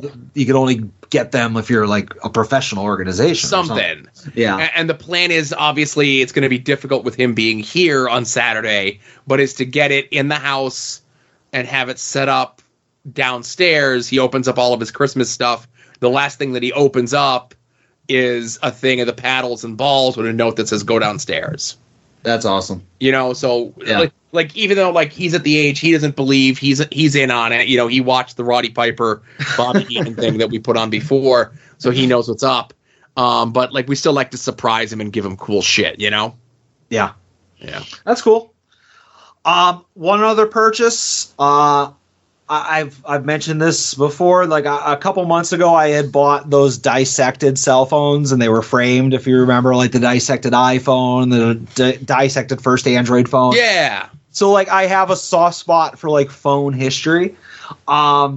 And I don't think I've ever mentioned this on the podcast, but years ago, I bought, and this is maybe like 5-6 years ago, I bought this Sanyo flip phone that was very, very briefly, ESPN had their own cell phone service. And this was prior to like smartphones existing. So on eBay, I actually found like dead stock of that phone. So it was like a sealed box of the ESPN phone.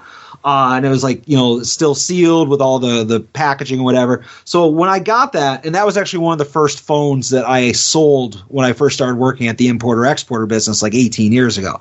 So when I was able to find one that was like brand new, like never touched, I jumped on it. So like I always joked with like friend of the show Dave Holden that I want to buy a lot of like the classic phones, but I want them like, for lack of better terms, like mint on card, mint in box.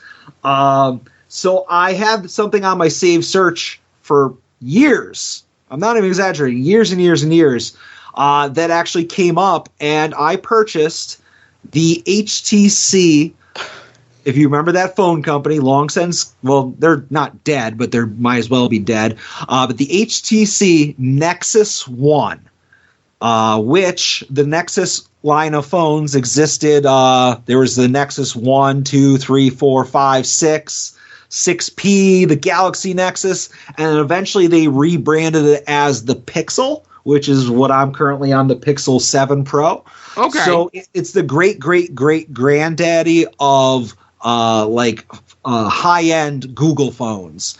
But this phone's from 2010, and I managed to get one that is still in its box, unused, with all the original packing stuff on it, the original screen protector that says like "Welcome to your Nexus 1" and all that stuff. So I've seen many of them for sale, but it's hard to get one in the box, let alone one that's not been used. So I finally was able to get that, and I'm adding it to. It's now up to 2 items in my cell phone museum that's going on. So it's a weird thing that nobody will appreciate but me. But I wanted it. You're gonna need to add another wing onto the house. You have the grease room. You have the defaults, and now you have cell phones throughout history.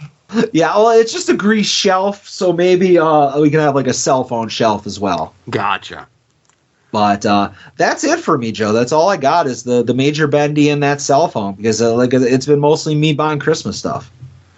So, Adam, there is one more thing that we have to discuss. Okay. Uh-oh. So before we started recording, I loaded 2 things onto the soundboard. Because, Adam, a group of us, several of us, very select tastemakers, if you will, were promised something by December 14th, right? We were promised something in February of 2023, and that day came and went. We were promised something summer of 2023. 2022, and that day came and went. We were promised October 2022, and that day came and went. And then we were promised December 14th of 2022. And that day came and went. And we start recording this at 9 o'clock Eastern Time on the 15th. And I loaded 2 things into the soundboard, Adam. And one was going to be if I didn't get my shipping notification for my Double J Zombie Sailor Toys figure. And the other one would be if I did get my shipping notification for my Double J Zombie Sailor figure, retro figure. And Adam, while we were recording, I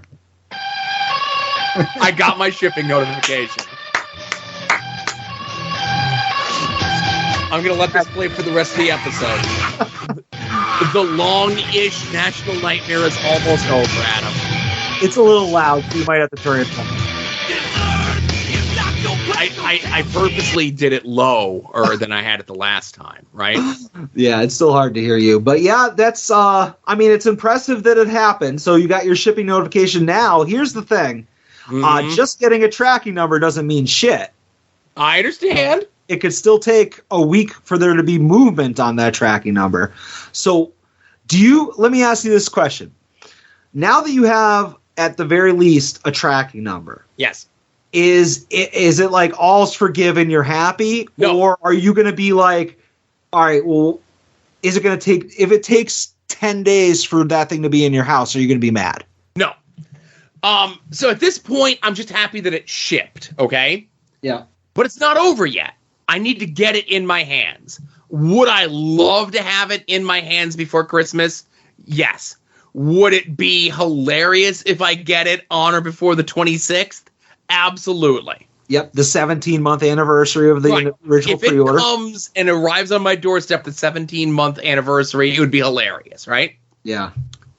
But then, when that thing comes, that thing better be in the best fucking shape of any goddamn thing that I've ever gotten in my entire life. I don't want to say I hope, but I would not be surprised if it was just rolled up and thrown in a bag. I wouldn't doubt it. Yeah. So again, the fact that I got the shipping notification, we were promised to have it on the 14th, I got it on the 15th. I know that don't mean nothing, but it means something, you know? Yeah.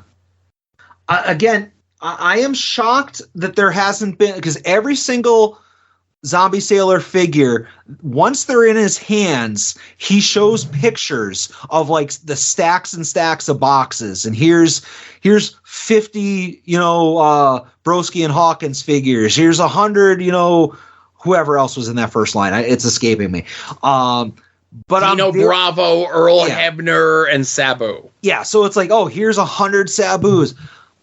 I haven't checked social media since we started this podcast, but I'm really surprised that we haven't seen these giant pallets of Double J figures. And I'm not saying that he doesn't have them, but I'm not ruling out that he doesn't have them. Like, oh, they're at the port and he was assured that they'll be in his hands by December 16th. So I'm just going to go ahead and make the shipping labels to stall. Because I haven't seen those pictures yet, and that's got me worried for you. It's got me worried too, but at least I got something, you know? You got that email. So let me ask you this. Do you delete your original email and just save the new email? Because that's what I do. That's what I do. Okay, yeah. You keep, because it gets moved up to the top of the queue because it's more likely to be soon to be deletable for weekly purchases. And that's the other thing is, even when you go in, it says items in this shipment. Double J San Diego pre-order ships ETA February 2022. Yeah. He should update that. That's an easy fix. But right, you know what? And it says label created not yet in system. Yeah. Well, it'll be in the system when they arrive on the docks. And then he put up on Instagram last Tuesday that they came into the docks. Then they came in last Tuesday, and they've just been sitting there for I don't fucking know what reason, right? Yeah, I mean he said it, but he doesn't have any pictures of the ones that have arrived. They said on Broski and Hawkins podcast, like, oh, Zombie showed us some like samples of the Jeff Jarrett, that are in hand. And I'm like, all right, well, samples get shipped separately from the sellable units. You might get a case of like 10 samples just to make sure everything's cool before we, send them over to you. Just because he had the samples in his hands doesn't mean he has the finished product. And like I said, I'm just like, the fact that I have a shipping thing, I'm like, okay, at least the ball is moved for the first time in almost 17 months. Yeah. Well, the good news is, and again, I'm happy that you have that. Anytime we can talk a little bit less about Jeff Jarrett on this podcast is a good thing. I kid. But at least Zombie has promised us multiple figures arriving in 2023.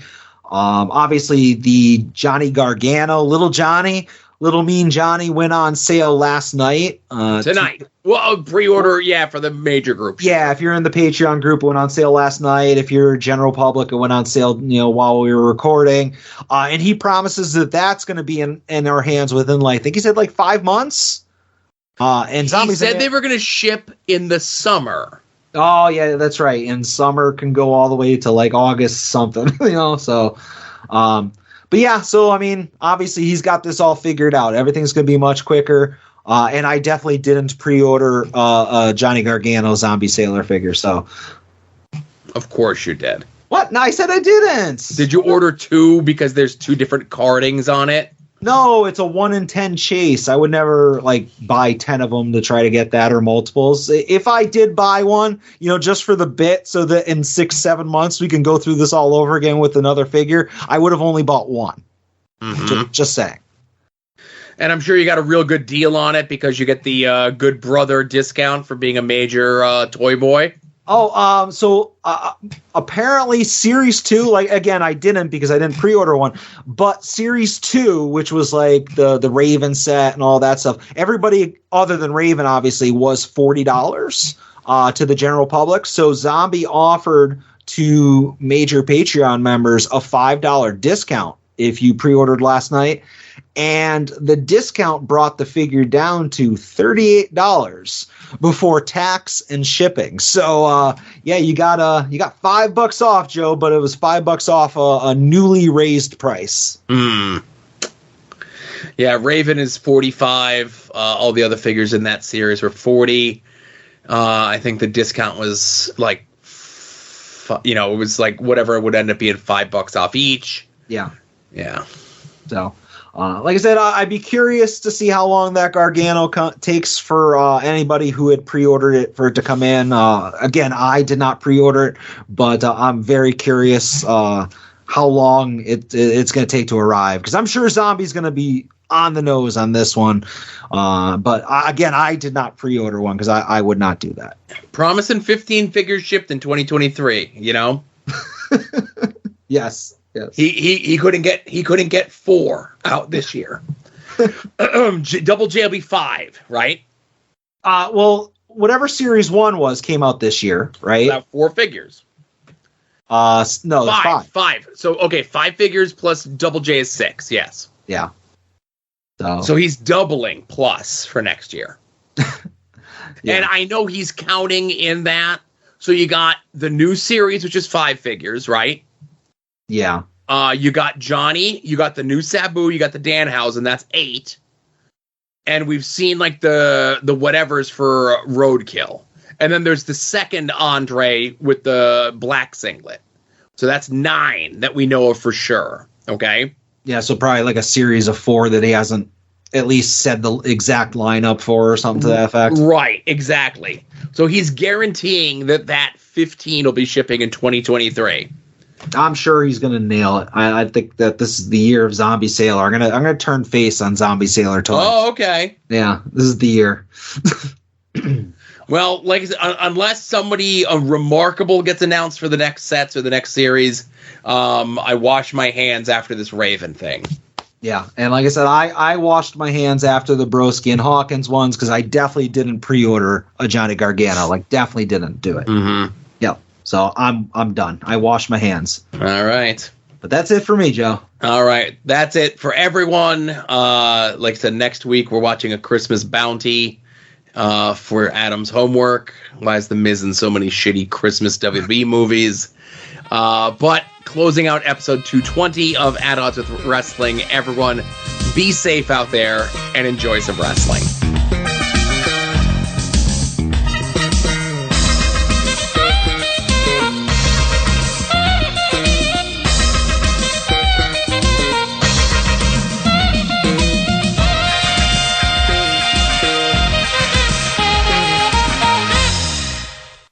You're listening to the soon-to-be-named network, the Lamborghini of podcast networks.